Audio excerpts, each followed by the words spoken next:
다음번 상승 사이클을 기대하면서 반도체 주식을 사기에 좋은 시기인가요?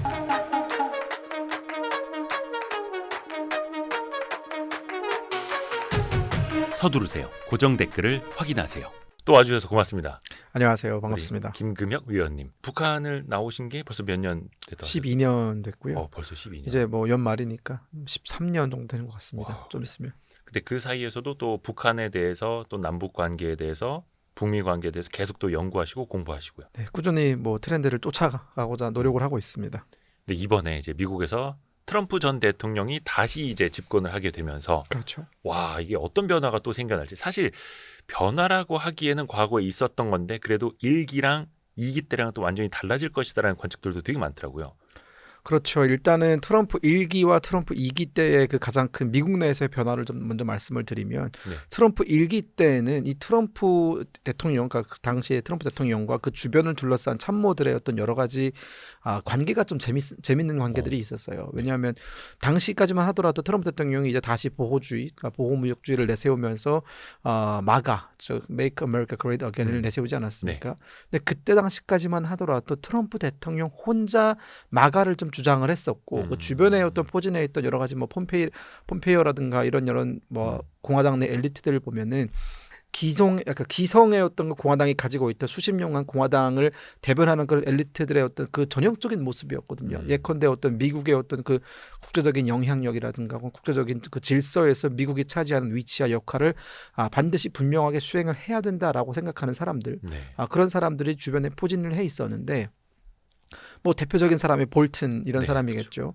하지만 트럼프 2기는 좀 다릅니다. 이 트럼프 2기 행정부 아직 뭐 내각이 다 꾸려진 건 아니지만 앞으로 지금 하마평에 오르고 내리고 있는 사람들의 면면을 봤을 때에는 철저하게 이 트럼피즘으로 무장한 사람들이다.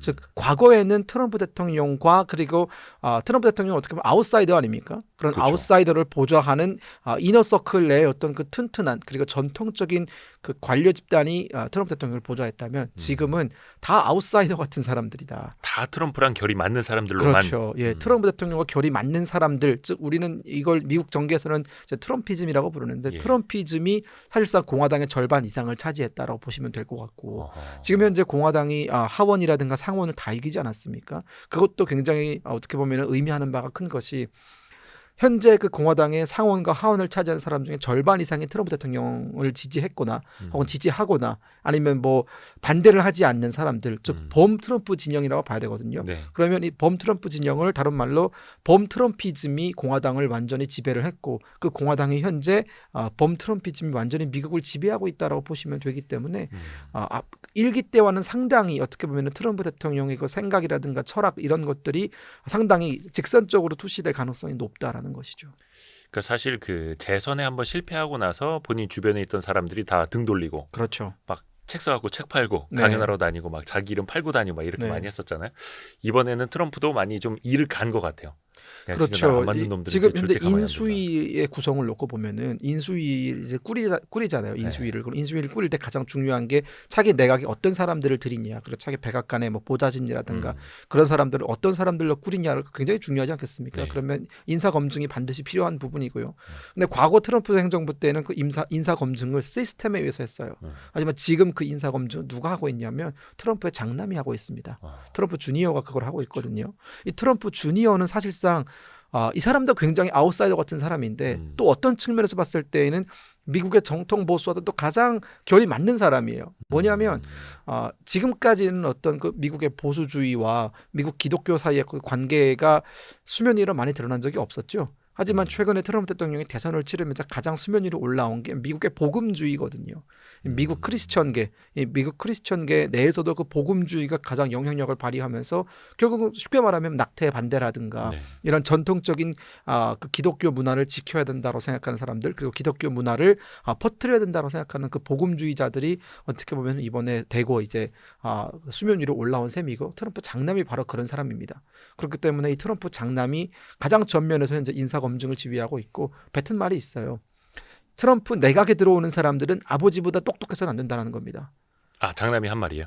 네, 이게 쉽게 말하면 트럼프보다 지능이 높은 사람들은 들어오면 안 된다 이런 얘기는 아니고 네네네. 트럼프가 생각하는 철학, 트럼프가 생각하는 국정 운영 방향에 아, 결을 맞는 사람들, 여기에 아. 맞출 사람들만 들어오는 것이지 자기가 생각했을 때 트럼프보다 더 뛰어나서 다른 의견을 제시할 것 같은 사람은 안 된다라는 것이거든요. 즉 철저히 완전히 이번에 트럼프 2기 행정부는 철저히 처음부터 끝까지 트럼프의 생각대로 움직이겠다라는 것이 지금 드러나고 있는 이 방향성이기 때문에 상당히 큰 차이가 있다고 보면 되겠죠. 1기 때랑은. 우리식으로 따지면 이제 자기 정치하는 사람은 안 된다. 약간 이런 거네요. 정확한 표현입니다. 네. 자, 그럼 이제 트럼프 2기가 북한에게는 어떤 영향을 줄 것인가를 봐야 되는데 예. 뭐 여러 차례 뭐 트럼프도 이야기를 했습니다만 다시 로켓맨을 만날 것이다. 네. 뭐 되게 뭐 좀 띄워주는 발언도 그동안에 계속했었어요. 네. 물론 이제 네. 하노이 정상회담에서 이제 결렬이 되면서 두 사람 다 좀 뭐랄까 데미지를 받았었죠. 김정은이나 디커플링이 트럼프나. 됐었죠. 그렇죠. 네. 그러면 이번에는 트럼프는 북한에게 이제 어떤 제스처를 보내게 될까요? 이 질문에 가장 적절하게 떠오르는 단어가 이 사자성어인데 호미난방이라는 사자성어 아십니까? 호미난방? 네, 호미난방. 어떤 뜻이요? 호랑이의 꼬리를 예. 잡았는데 이걸 놓지도 못하고 어. 더 세게 잡지도 못하고 이러지도 저러지도 못하는 상황을 호미난방이다라고 표현하거든요. 이게 뭐냐면 현재 북한은 트럼프라는 호랑이의 꼬리를 잡아야 하는 형국이에요. 트럼프가 내미는 어떤 그 손을 잡아야 어쨌든 다시 외교 무대에 복귀도 할 수 있고 또 본인들에게 지금 가장 어떻게 보면 무겁게 쓰여져 있는 그 대북 제재는 대부분 미국이 컨트롤하고 있지 않습니까? 네. 그렇기 때문에 북한이 요구하는 그 대북 제재 해제를 위해서도 미국과 협상 특히나 그래도 김정은과 마주 앉아서 대화를 할 용의가 있는 트럼프와 마주 앉는 건 상당히 중요하죠. 네. 하지만 반대로 이 트럼프라는 인물에 대해서 한번 당해봤기 때문에 그러니까 1기 때 어떻게 보면은 그 김정은을 굉장히 띄워주면서 여러 가지 비행기를 많이 태워주지 않았습니까? 그쵸. 그러면서 뭐라도 될 것처럼 하다가 결국 궁극적으로는 미국이 원하는 바를 내놓지 않으면 미국도 북한이 원하는 바를 해주지 않겠다라고 하면서 하노이 노딜로 끝난 거 아닙니까? 그러니까 그런 과거의 선례가 있기 때문에 현재 트럼프가 저렇게 여러 가지 립 서비스를 하고 또 이제 뭐 대화할 용의가 있고 나는 언제든지 김정은과 좀 친하게 지낼 수 있다 이런 브로맨스를 좀 다시 강조하려고 해도 네. 김정은 입장에서는 이걸 내가 과연 잡아도 되는 건가? 그때랑 똑같이. 그때랑 똑같을 수도 있고 그리고 지금 현재 이 시점에서 북한의 상황과 그때 상황은 굉장히 달랐습니다. 그래요? 그때는 북한이 어떻게 보면은 2017년까지 할 수 있는 핵실험을 다 마무리하고 그때 북한은 철저히 미국과 상대로 양자 어떤 회담을 거쳐서 본인들이 원하는 바를 이뤄내겠다라는 생각으로 가득 차 있던 시기였다면 네. 지금은 러시아한테 외교적으로 몰빵한 상태거든요. 중국도 이제 제치고 러시아에게 어떻게 보면 파병까지 하면서 북한의 어떤 명운을 러시아에 건 입장인데 이제 미국과 협상을 하려면 이 러시아의 눈치도 살필 수밖에 없습니다. 러시아가 허락을 해줘야 할 수 있는 그런 부분도 있고요. 그렇기 때문에 이 러시아와 미국과의 관계에도 또 이제 신경을 써야 되고 러시아가 과연 갑작스럽게 북한이 방향을 틀어서 미국으로 가겠다고 할 때 그것을 허락해 줄 것인가?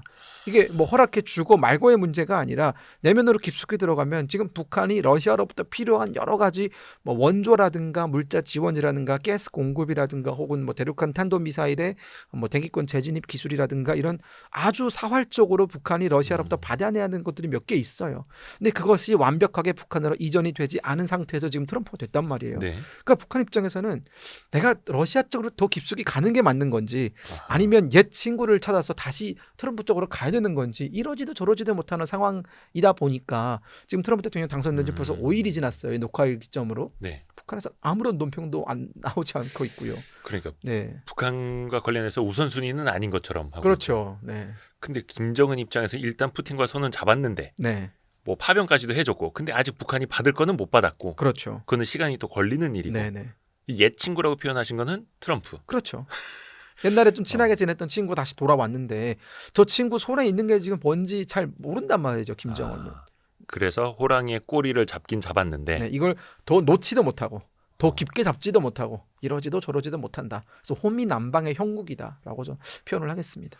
그래서 어떻게 보면 지금 북한 입장에서는 트럼프가 그리고 미국이 어떤 제안을 먼저 해올 때까지는 그럼 일단은 기다리고만 있는 거잖아요. 그렇죠. 그 현재 사이에 뭐 북한이 계속 뭐 로켓 쏘고 있고. 뭐 그렇죠. 북한이 선제적으로 현재 미국한테 뭐 제시할 수 있는 건 딱히 없습니다. 하지만 이제 여러 가지 어떤 종속되어 있는 건 있죠. 예컨대 러시아 우크라이나 전쟁을 본인이 집권한다면은 24시간 안에 끝내겠다라고 트럼프 대통령이 당선인이 공언한 바 있지 않습니까? 그렇죠. 그럼 그 러시아 우크라이나 전쟁을 끝내는데 지금 북한도 너무나 깊게 관여가 되어 있기 때문에 영향을 받을 수밖에 없고요. 아마 러시아 우크라이나 전쟁부터 아마 미국과 북한 사이의 갈등이라든가 이런 것들이 좀 발생할 가능성이 있습니다. 현재 러시아 우크라이나 전쟁에 북한은 모든 걸 걸었기 때문에 이것이 만약 미국의 주도에 의해서 북한이 어떤 힘을 쓰기 전에 끝나게 해버린다면 북한은 사실 아무것도 얻지 못하고 그냥 파병만한 꼴이 돼버리거든요. 그렇기 때문에 북한 입장에서는 이 전쟁을 계속 이끌어 나갈 필요가 있는 것이죠. 러우 전쟁이 되게 이게 복잡한 게 예. 일단 북한은 러시아에 이제 뭐 우크라이나 네. 파병을 해주면서 러시아와 같이 이제 한 배를 탄 입장이고 트럼프 대통령 입장에서는 당선인 입장에서는 이 전쟁을 끝내겠다. 네. 근데 그 방식은 우크라이나에 대한 무기 지원을 끊으면서 이걸 끝내겠다. 근데 한편으로는 또 푸틴과 어떤 협상을 할 여지는 있다 이거잖아요. 네, 그렇습니다. 양면 전술인데 네. 이게 다 얽혀버린 것 같아요. 그렇죠. 이게 또 거기에 지금 빠져 있는 게 또 나토의 입장도 빠져 있습니다. 나토는 지금 또 마음이 굉장히 복잡하거든요.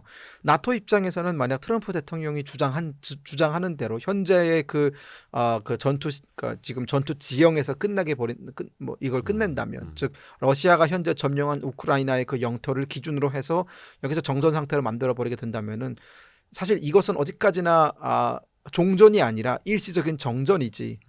푸틴은 언젠가 다시 힘을 기르면 또다시 도발을 해올 가능성이 상당히 높다라고 보고 있고 네. 특히나 나토에 가입한 국가 중에 가장 현재 절실함을 느끼고 있는 국가는 폴란드라든가 혹은 이제 뭐 리투아니아, 라트비아 이런 발칸반도 국가들이거든요. 네. 그렇기 때문에 발칸반도가 아니죠. 여기 발트해 국가들이거든요. 발트해. 예. 그러다 보니까 이 발트 3국과 이 폴란드 입장에서는 최대한 우크라이나가 더 많은 혹은 더 동쪽으로 러시아를 밀어내기를 원하는데 그러지 못하고 지금 현 기점에서 끝내게 된다면은 그 다음 타겟은 폴란드와 그리고 이제 그 발트 3국이 될 가능성이 상당히 높죠.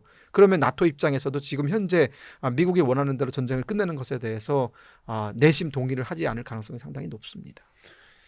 그럼 다시 이제 북한과 미국 간의 협상? 네.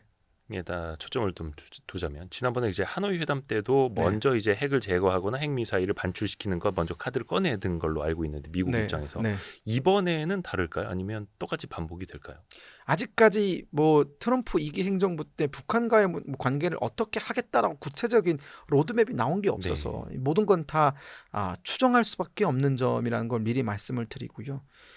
이제 뭐 미국에서도 아마 그 불가역적인 비핵화는 이제 좀 불가능하다는 걸 알 겁니다. 그러니까 되돌릴 수 없고 검증 가능한 완전한 종말 단계의 비핵화라는 걸 단어를 이제 미국에서 자주 썼었는데 일기 때 이제 그것에 대해서 사실 이것 역시도 트럼프 대통령 스타일인 거죠. 즉 이 트럼프 대통령은 비즈니스맨이다 보니까 일단 제일 센 걸 질러놓고 협상을 시작을 하고 그다음 조금씩 절충 단계를 거치면서 실질적으로 본인이 원하는 카드는 가장 마지막에 내놓거든요.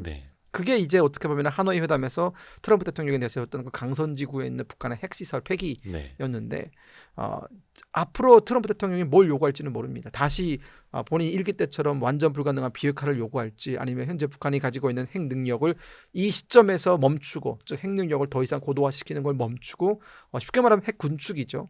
그리고 이제 여러 가지 공격용 무기라든가 공격용 핵 능력이라든가 이런 것들은 좀 제어시키는 방향에서 아예 그냥 한반도의 핵 위기를 그냥 종결시킬지 여러 가지 가능성이 존재하지만 어쨌든 그것은 트럼프 대통령이 어떤 방안을 들고 나오는지가 가장 중요할 것 같습니다. 지금으로서는. 하지만 중요한 건 현재 북한의 핵 문제가 미국 입장에서는 그렇게 엄청 우선순위에 높은 건 아닙니다. 미국이 가장 우선순위로 드는 건 현재 중국 문제고요. 미국은 특히나 트럼프 대통령은 개인적으로 중국을 참 싫어하기 때문에 중국이 부상을 해서 중국이 미국을 넘어서게 되는 걸 굉장히 싫어하거든요. 그리고 특히나 조금 더 구체적으로 들어가면 이 중국의 경제가 미국을 추월하는 걸 굉장히 싫어합니다. 극도로 싫어한다고 표현해도 돼요. 그렇기 때문에 이 중국의 대규모 관세를 매기기 위해서 여러 가지 준비를 하고 있고 이 북한 문제는 미중 관계 하나의 부속물인 것이지 어떤 미북 관계가 하나의 어떤 결정적인 변수로 떠오를 가능성은 지금 2기 행정부 때는 아직까지는 보이지 않는다라고 보시면 될 것 같습니다.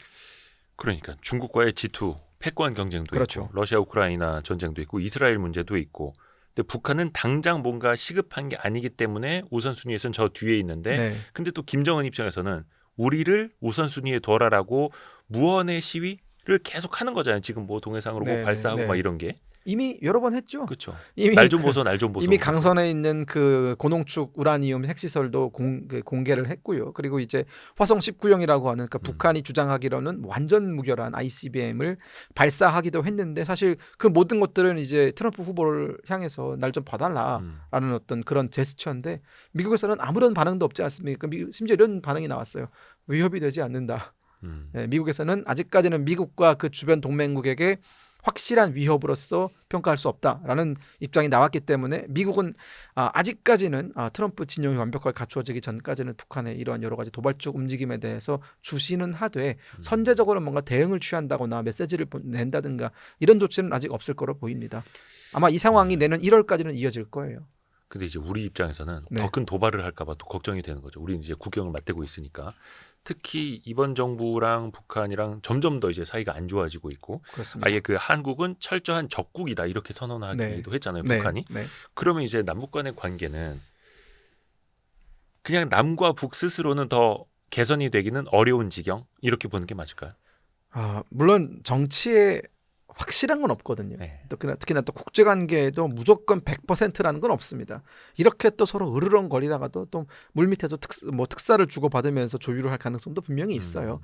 왜냐하면 현재 북한도 지금은 어떻게 보면 굉장히 궁색한 상황이고 뭔가 미국을 상대로 회담을 하긴 해야 되고 뭔가 딜을 해야 되는데 미국이 아예 응해주지 않으면 북한도 어쨌든 다른 어떤 그 물꼬를 터야 되기 때문에 또 남북관계가 극적으로 변화될 가능성도 없지 않습니다. 하지만 현재 여러 가지 어떤 그 표면적으로 드러나는 모습만 봤을 때는 그 가능성이 그렇게 높지는 않다라는 평가를 할 수밖에 없을 테고요. 하지만 만약 미국이 북한과의 관계 개선을 위해서 여러 가지 의미 있는 조치를 취하고 그 과정에서 한국이 패싱당하는 일이 발생할 수도 있거든요. 미국은 그런 의도를 가지고 있지는 않지만 특히나 북한 같은 경우에는 항상 좀 한국을 좀 봉쇄하고 미국과 통하려는 통미봉남 전략을 항상 취해왔거든요. 네. 그렇기 때문에 그런 상황이 발생했을 때 우리는 앉아서 당할 수만은 없기 때문에 뭔가 선제적으로 북한에게 여러 가지 어떤 제스처를 할 수도 있는 것이고요. 혹은 미국을 우리가 오히려 설득을 해서 어떤 북한을 압박하기 위한 공동 전선을 펼 수도 있고 지금 여러 가지 가능성은 다 열려 있는 상태고 항상 제가 말씀드리는 것이 위기입니다. 지금 대한민국의 안보, 대한민국의 특히나 외교는 상당히 큰 위기에 봉착해 있거든요. 왜냐하면 지금 우리가 2년 반 동안 집중해 왔던 그 바이든 행정부, 미국의 민주당 그 시절의 어떤 그 여러 가지 외교 노선이라든가 뭐 한미 관계라든가 그런 것들은 지금 제로로 돌아갈 가능성이 상당히 높아지고 있고 그 중에서도 가장 특징적인 것이 한미일 정상회의 같은 것이거든요. 네. 이 한미일 정상회의 같은 것은 이 바이든 대통령이 가장 공을 들여서 만든 바이든의 업적 같은 건데 과연 트럼프 진영에서 과연 그것을 바이든의 업적인데 그걸 뭐 그냥 두고 볼 일은 아니기 때문에 아마 또 한미일 사이에 또 여러 가지 우리가 의도치 않은 갈등 관계가 발생할 수도 있는 것이고요. 하지만 이럴 때일수록 우리는 이것을 좀 기회로 삼고 오히려 조금 더 도발적인 외교 행보를 걸을 필요가 있다라고 저는 좀 조언을 하고 싶습니다. 강하게 나가야 된다. 그렇죠. 오히려 우리가 네. 주도적으로 치고 나가야 될 필요성이 있는 것이죠. 어떻게 보면은 이제 트럼프 새로운 행정부와 예. 우리나라 정부랑 그 외교적인 측면에서 보조를 이제 착착착착 같이 맞춰 나가야 되는 네. 건데, 근데 거기에서 북한은 계속해서 남한을 빼놓으려고 하는 거고, 그건 네. 예전에도 그랬고 앞으로도 네. 그럴 것 같고, 또 트럼프는 그런 상황을 일종의 지렛대로 삼을 수 있잖아요. 너네 안보 불안하지? 뭐 더 가져와 이런 식으로. 그렇죠. 방위비도 늘 그래 왔죠. 마찬가지고. 네. 우리 입장에서 더 수세에 몰릴 수밖에 없는 거잖아요. 그렇죠. 그렇기 때문에 우리도 이제는 아무나 상상하지 못하는 여러 가지 어떤 그 카드에 대해서 가능성을 열어둘 필요는 있다는 생각이 드는데요. 이게 좀 말이 애매모호한데 조금 더 구체적으로 말씀을 드리면 전술핵 무기 개발이라든가 자체 핵무장이라든가 다양한 어떤 가능한 옵션들을 이제는 활성화시킬 필요가 있다라는 생각이 듭니다. 특히나 지금 트럼프 행정부가 만약 북한의 핵 군축을 목표로 북한과 협상을 하려 한다면 그건 그 자체로 우리 대한민국 안보에 가장 큰 위협이 되거든요. 사실 북한의 핵무기를 사실관계를 인정해버린다라는 건 이게 뭐 마치 트럼프가 요구하는 13조의 뭐 방위비라든가 뭐 주한미 감축이라든가 이런 것과는 차원이 다른 문제입니다. 13조는 낼 수도 있어요, 사실. 우리는 뭐 돈이 없는 나라가 아니기 때문에 낼 수도 있고 주한미군 감축하는 것도 어느 정도 감내할 수 있습니다. 그러나 이 북한의 핵무기를 실질적인 어떤 위협 수단으로 인정을 해버리는 건 결국은 그것에 대한 즉 북한의 핵무기를 억제하기 위한 대응 수단 중에 한 고리가 완전히 무너져 버리는 것이기 때문에 우리 입장에서는 그보다 더 큰 안보 위기는 없거든요. 그래서 그 어떤 안보 위기에 직면하기 전에 먼저 좀 공격적으로 전술핵 무기 재배치라든가 아니면 뭐 우리 자체로 핵무장이라든가 이런 다양한 가능성을 열어둘 필요가 있는데 마침 미국의 어떤 트럼프 진영의 특히나 외교 안보 쪽 인사들의 발언을 종합해서 보면은 한국이 핵무장을 하는 것에 대해서 가능하면 그것도 하나의 옵션이다라고 긍정적으로 생각하는 사람들도 있거든요. 네.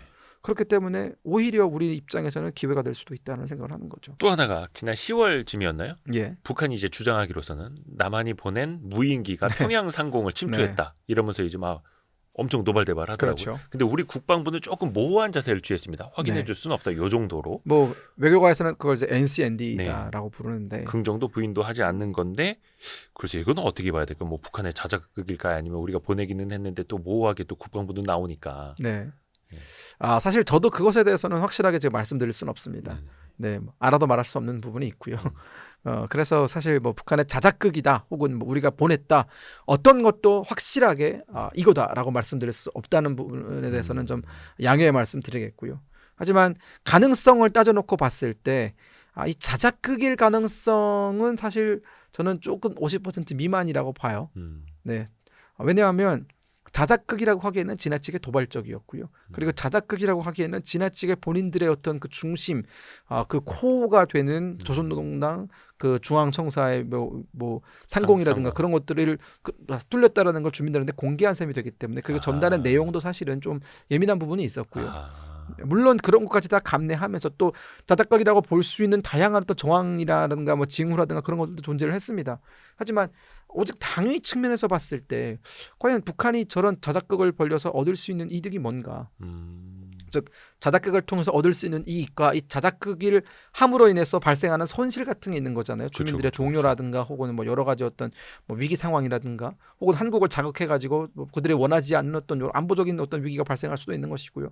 종합적으로 손실과 이 손익 계산을 좀 해봤을 때 저는 그렇게 이익이 많이 나지 않는 장사다라는 생각이 들어서 북한이 그렇게까지 무모한 어떤 자작극을 벌릴 만한 충분한 어떤 당위가 있다고 보지는 않거든요. 하지만 또 우리 군이 보냈느냐? 또 우리 군도 사실 뭐 이 타이밍에 북한에 무인기를 보낼 만한 이유도 없고 또 우리가 뭐 그렇게 북한을 상대로 도발을 하는 나라는 아니지 않습니까? 그렇기 때문에 뭐 민간이라든가 혹은 제3국이 보냈을 가능성도 저는 다 열어두고 있습니다. 네. 근데 어찌됐든 간에 북한이 자기네 입으로 평양 상공 중에서도 제일 중요한 공간이 뚫렸다라는 걸 그렇죠. 미리 뭐 굳이 이렇게 말할 이유는 없다. 뭐 자작극이라면 그럴 이유는 그렇죠. 없다. 만약 자작극이라면 뭐 저기 뚫려도 좀 무방한 곳에 날아왔다라고 얘기를 할 텐데 조선노동당 중앙청사 위에 날아왔다라는 건 여러 사람의 목이 날아갈 수 있는 일이거든요. 북한 내에서 군부. 뭐 이런 거죠. 예를 들어서 조선노동당 중앙청사 위가 뚫렸다고 주민들한테 얘기를 했는데 그 지역의 방공을 책임진 사람이 옷을 벗지 않거나 처벌당하지 않는다면 그게 앞뒤가 안 맞는 거잖아요. 사실. 만약 주민들한테 그렇게 공개를 했으면 그 지역의 어떤 그 방공을 책임진 사람도 처벌을 받는 것이 맞고 그러면 이런 거죠. 굳이 자작극을 하기 위해서 일 잘하는 사람을 처벌해야 된다? 이건 좀 앞뒤가 맞지 않는다라는 생각이 들어서 실질적으로 또 이제 뭐 처벌당했다라는 첩보도 있었고 해당 지역 사람들이 옷을 벗었고 다 교체가 됐다라는 첩보도 있고 하기 때문에 북한이 과연 자작극을 이렇게까지 성의를 들여서 한다? 이거는 좀 아니지 않나 싶습니다. 또 뿐만 아니라 이제 우리나라에 대해서 적개심을 드러내는 경우는 굉장히 많습니다. 그리고 또 최근에 나온 뉴스 보니까 북한의 청년들이 자원 입대를 하고 있다. 네. 몇 명이더라? 140만 명. 이거 엄청 많은 건데. 그 뭐 사실 그냥 이름만 올리는 거고요. 이게 뭐 뭐라 해야 돼? 신청서? 네, 신청서 같은 것만 쓰고 한 일주일 지나면 지금 벌써 한 2달이 지났죠. 그 140명 뭐 탄원 입대가 제가 기억하기로 한 뭐 9월 정도. 9월 말 뭐 이 정도였는데 9월 말 10월 초였는데 140만 명. 네. 지금 아무 소식도 없지 않습니까? 근데 실제로 어떤 그런 내부의 분위기가 있는 걸까요? 북한은 때에 따라서 이제 그런 어떤 전쟁 분위기를 고취할 때가 있거든요. 그 전쟁 분위기는 결국은 어떤 북한 당국이 현재 뭐 어떤 실정을 통해서 어떤 실정을 해서 주민들의 여론을 다른 곳으로 돌려야 될 필요성을 느낄 때 종종 사용하는 방법이고 너무나 전통적이고 구태적인 방법이기 때문에 북한에서 살다 온 사람들 입장에서는 쟤네 또 저러네 이 정도지 뭐 그렇게 의미 있는 일은 아닙니다. 그리고 지난 시간에 저 YT를 출연하셨을 때 북한이 중국과 잡고 있던 손을 놓고 러시아 손을 잡은 게 정말 악수 중에 악수다. 네. 최악의 수를 둔 거라고 이제 혹평을 해주셨거든요. 네. 근데 그 사이에 북한은 더 러시아 쪽으로 갔잖아요. 그렇죠. 이제 진짜 참전까지 하는 거니까 혈맹이 될 수도 있는 거잖아요. 이미 혈맹이죠. 예. 아마 지금 쿠르스크에 배치된 북한군의 숫자가 약 11,000명 정도로 파악이 되는데 뭐 어제자 오늘자 나온 보도들을 종합해 보니 이미 북한군이 전선에 즉 전투에 직접 투입할 시점이 제가 판단하기엔 아마 일주일 정도 남은 것 같습니다. 아마 그 일주일 사이에 아마 북한군의 첫 전투 소식이 들려올 가능성이 상당히 높다라고 생각이 네. 들고요. 결국 이제 북한군이 피를 흘리겠죠. 전투를 하다 보면은 뭐 지금 현재 러시아 전장에서는 어제 영국의 그 국방 차관인가요? 그분이 그 본인의 BBC 인터뷰에서 그런 말씀을 하셨더라고요. 네. 10월 한 달 동안 러시아군의 최고의 사상자가 기록했다. 하루에 평균 1,500명꼴로 죽는다라고 했거든요. 러시아 군인이요? 예, 러시아 군이요. 하루에 평균, 그러니까 즉 하루에 죽는 사람이 1,500명이라는 소리 아니에요, 전선에서. 근데 이제 그 전선에서 희생당하던, 그러니까 즉 사살당하던 러시아 군의 어떤 그 대체를 북한군이 한다라는 것이고, 그 11,000명, 즉 우리가 대충 산술적으로 따져놓고 봐도 한 열흘에서 보름 정도면 사라질 병력이거든요. 수많은 사람들의 피를 흘릴 수밖에 없는 환경인 것이고 북한은 그로써 혈맹 관계를 러시아에게 강요하고 있는 겁니다. 즉 러시아가 그걸 원하고 있다라기보다는 네네. 북한이 오히려 북한 쪽의 니즈가 더 어떻게 보면 절박해서 이제 혈맹 관계를 강요하고 있다라고 보시면 될 것 같고 러시아 입장에서는 지금 이거 하나하나 쌓이는 이런 업보들이 부담이 될 거예요. 나중에 가서. 그러니까 러시아는 북한과 이렇게까지 가까워지고 싶지는 않았을 수도 있습니다. 왜냐하면 북한이 평소 러시아 우크라이나 전쟁이 아니라면 그런 상황이 발생하지 않았더라면 북한과 러시아 사이에 이렇게까지 가까워질 만한 어떤 모멘텀이라든가 계기라든가 혹은 전략적 이익이라든가 그런 것들은 별로 존재하지 않습니다. 모스크바와 평양은 너무나 멀리 떨어져 있고 네. 그리고 푸틴의 어떤 결정적인 뭐 시야라든가 혹은 푸틴이 국제 정치를 이해하는 방식은 대부분 유럽 중심이지 이 극동아시아에 뭐 어떤 딱히 그의 어떤 프리오리티가 있거나 그러지는 않거든요. 하지만 러시아 우크라이나 전쟁이라는 이 특수한 상황 때문에 특히나 이 특수한 상황에서 러시아군이 무더기로 죽어나가는 이 상황을 개선하기 위해서 잠시 북한과 손을 잡은 건데 여기에 김정은은 지금 뭐 있는 거 없는 거 다 갖다 바치고 있는 상황인 거잖아요. 그러다 보니까 러시아 입장에서는 쟤 너무 저런데 약간 썸 타는 관계인데 북한은 지금 그 썸을 넘어서서 별의별 거 다 가져와서 당장 뭐 결혼 지장 찍자 뭐 이런 정도니까 좀 굉장히 부담스러울 수 있죠. 그러면 이번 파병이 러시아가 간절히 원해서가 아니라 오히려 북한이 원해서 보내주는 거다 이렇게 봐야 되는 거예요? 파병에 관련해서는 아마 러시아도 필요를 어느 했을 정도? 겁니다. 네. 어느 정도는 러시아도 지금 병력이 부족한 건 사실이고 그렇기 때문에 이제 그 북한군의 병력이 반드시 러시아 입장에서 필요한 건 사실인데 어떻게 보면은 지금 북한은 러시아가 필요한 숫자보다 더 많은 병력을 파병할 가능성도 있고요. 지금은 11,000명이지만 제가 봤을 때는 한 8만 명에서 10만 명까지 파병될 가능성이 높고요. 그보다 더 많은 병사가 파병될 가능성도 충분히 열려 있습니다. 네. 그리고 지금 북한이 보유하고 있는 포탄의 약 절반 이상을 러시아에 이미 제공을 한 상태고 우리나라 국방부의 보도에 따르면 약 1,000만 톤가량, 1,000만 발가량이 넘어갔다고 하죠, 포탄이. 네. 북한이 보유한 전시 비축분이라는 게 있어요. 그 전쟁 상황을 이제 대비를 해서 비축해둔 전시 비축분의 약 60에서 70% 이상이 이미 러시아로 갔다라는 건 아닙니까? 네. 즉 지금 북한은 자기 곳간을 다 털어서 러시아를 도와주고 있는 거예요. 근데 그 곳간을 당장은 털어서 그 러시아를 도와주고 있지만 결국에는 러시아에게 받아올 게 있으니까 그런 계산이 깔려 있으니까 젊은 청년들을 보내는 거잖아요. 정확하게 표현한다면 받아올 게 있다라기보다는 받아오고 싶은 게 있는 거죠. 근데 이제 준다고 뭔가 약속은 했을 거 아니에요. 러시아에서도 뭐 러시아가 ICBM 기술이라든지 약속을 그렇게 잘 지키는 에너지라든지. 나라는 아닙니다. 자, 왜 그러냐면 이걸 좀 설명을 드려야 되는데 전략적인 기술이라는 것, 즉 전략적인 무기 지원 혹은 전략적인 핵심 기술이라는 건 앞에 왜 전략적이라는 단어가 붙겠습니까?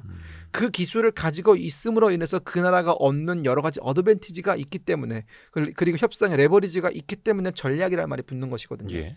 근데 만약 뭐 조금 더 쉽게 우리 시청자분들께서 이해하기 쉽게 말씀을 드리면 자, 핵잠수함 기술 같은 게 전략 기술이에요. 그렇죠. 핵잠수함은 보유하고 있는 나라가 전 세계 몇 개 안 됩니다. 뭐 러시아라든가 영국이라든가 중국이라든가 프랑스라든가 미국이라든가 요 정도 나라 제외하면 핵잠수함 가지고 있는 나라 없습니다. 뭐 일본도 핵잠수함이 없어요. 아직. 뭐 중국 정도가 가지고 있죠. 뭐 5개, 6개 혹은 7개 정도 나라만 가지고 있기 때문에 전략적인 무기라고 불리는 것이거든요. 네. 아주 소수의 나라만 가지고 있는 독점하고 있으니까. 근데 만약 그 전략적인 무기들을 북한 같은 나라에 러시아가 공여를 한다면 그게 더 이상 전략적인 무기가 되겠습니까? 나만 가지고 있어야 가치가 상승하는 것이지 너도 가지고 있고 너도 가지고 있으면 그게 어디서 더 이상 전략적인 무기가 아닌 거죠. 그냥 흔한 무기인 거죠. 그렇다면 러시아는 굳이 그거를 북한을 도와주기 위해서를 넘어서 한국을 대한민국을 견제하기 위해서 이런 수단으로 또 작동을 하는 거니까요. 더더욱이. 뭐 그런 측면도 분명히 있습니다. 러시아 입장에서는 한국을 견제하기 위해서 북한에게 그런 핵 기술을 넘겨줄 가능성도 있는데 그렇게 따지기에는 러시아와 한국과의 관계가 그렇게 적대적인 관계가 아닙니다. 그렇죠. 그리고 러시아 우크라이나 전쟁이 끝나게 되면은 분명 러시아도 한국의 도움이 필요합니다. 반도체라든가 여러 가지 어떤 건설이라든가 이런 다양한 측면에서 한국이 가지고 있는 엄청난 어드밴티지가 있기 때문에 네. 러시아는 러시아 우크라이나 전쟁이 끝나게 되면 아마 북한과의 거리를 멀리하면서 다시 또 한국에게 우리 옛날처럼 잘 지내보자라는 식으로 다가올 가능성이 있고 의외로 러시아는 한국에게 꽤 많은 도움이 되었던 나라이기도 합니다. 우리가 1990년대 초반에 러시아가 우리나라에게 이제 진 빚을 갚지 못할 때 불검 사업이라고 해가지고 당시 러시아가 가지고 있던 최신의 T-80 전차라든가 그런 것들이 막 36대나 들어오고 우리 그 덕분에 지금 그 흑표 K2 전차 만든 게 사실 그때 들여온 그 T-80에서 우리가 많은 영감을 얻어가지고 만든 것이거든요. 러시아와 한국 사이는 여러 가지 특수한 어떤 관계에 의해서 다양한 어떤 일들을 함께 했던 그 전력이 있기 때문에 러시아 우크라이나 전쟁이 끝나게 되면 한국과 러시아 관계는 또 좋아질 가능성도 있고요. 또한 이런 게 있습니다. 러시아는 그 전략 핵 잠수함을 북한에게만 넘겨주는데 이 북한이 이제 핵 잠수함 기술을 가지고 자기들만 건조하는 게 아니라 이걸 또 팔아먹을 수도 있거든요. 다른 나라에. 제3세계 국가 뭐 시리아라든가 뭐 이란이라든가 이런 나라에 러시아의 승인을 거치지 않고 팔아먹을 가능성도 있습니다. 즉 러시아와 북한 사이의 신뢰관계는 매우 급조된 신뢰관계지 이게 어떤 중국과 북한 사이의 어떤 그 수십 년의 그 전통적인 관계에 기초한 신뢰관계가 아니기 때문에 러시아도 지금 막 웃으면서 우리가 형제고 뭐 혈맹이고 이런 얘기를 하지만 뒤에 가서는 언제부터 내가 쟤랑 친했다고 이런 생각을 분명히 할 거란 말이죠. 그리고 김정은은 가장 결정적으로 신뢰할 만한 지도자가 아닙니다. 김정은이요? 네. 푸틴은 어느 정도 우리가 예측 가능한 면이 있어요. 푸틴이요? 그렇죠. 푸틴은 예측 가능한 면이 있기 때문에 우리가 우크라이나 전쟁이랑 이런 것들을 다 언젠가는 전쟁이 터질 것이라고 예상할 수 있었고, 즉 푸틴은 굉장히 투명한 사람입니다. 어떻게 보면 푸틴이 가지고 있는 야욕 별로 숨기지 않고 다 드러내고, 그래서 오히려 푸틴을 상대하는 게 러시아의 다른 그 어떤 정치 지도자를 상대하는 것보다 편한 측면도 있습니다. 물론 강경하고 상당히 도발적이고 진취적이고 독재적이기 때문에 다루는 데 있어서는 까다로움이 있겠지만 하지만 어떤 예측 불변의 그런 모습은 가지고 있지 않기 때문에 예측 가능성은 항상 동반하거든요. 푸틴이 의도한 바입니다. 사실 그거는. 그래야 러시아와 나토 사이에 긴장 관계는 있되 불확실한 관계가 조성되지 않거든요. 하지만 김정은은 굉장히 불확실하고 굉장히 예측 불가능한 인물이기 때문에 그 점은 푸틴도 걱정을 할 수밖에 없어요. 네. 약간 그냥 서로 못 믿을 수 있다. 오히려 푸틴이 더 못 믿죠. 그래요. 그러니까 북한 입장에서는 김정은 입장에서는 나중에 또 러시아한테 팽당할 수도 있는 거네요. 그럴 가능성에 대해서 지금 전문가가 100명이면 100명이 다 그런 얘기를 하거든요. 왜냐하면 러시아는 굉장히 영악한 나라입니다. 특히나 푸틴은 바보가 아니에요. 즉 김정은이 올인을 한 대가를 러시아에게 받아낼 수 있다고 혼자 착각을 하는 것이지. 푸틴은 북한이 본인들에게 뭐 혈맹 관계를 뭐 제공을 했고 수많은 병사와 수많은 포통과 수많은 무기를 제공한다 할지라도 그 모든 것의 값어치는 러시아가 현재 누리고 있는 어떤 유엔 안보리 상임 이사국으로서 혹은 핵 보유국으로서 여러 전략적인 기술을 보유하고 있는 군사 강대국으로서의 그 전략적인 지위에는 한참 못 미치기 때문에 이게 사실 비교가 안 됩니다. 그러니까 이게 장사를 하려면 어느 정도 이게 체급이 맞아야 되는데 체급이 아예 안 맞거든요. 그렇기 때문에 푸틴이 뒤통수를 칠 가능성은 상당히 열려 있습니다.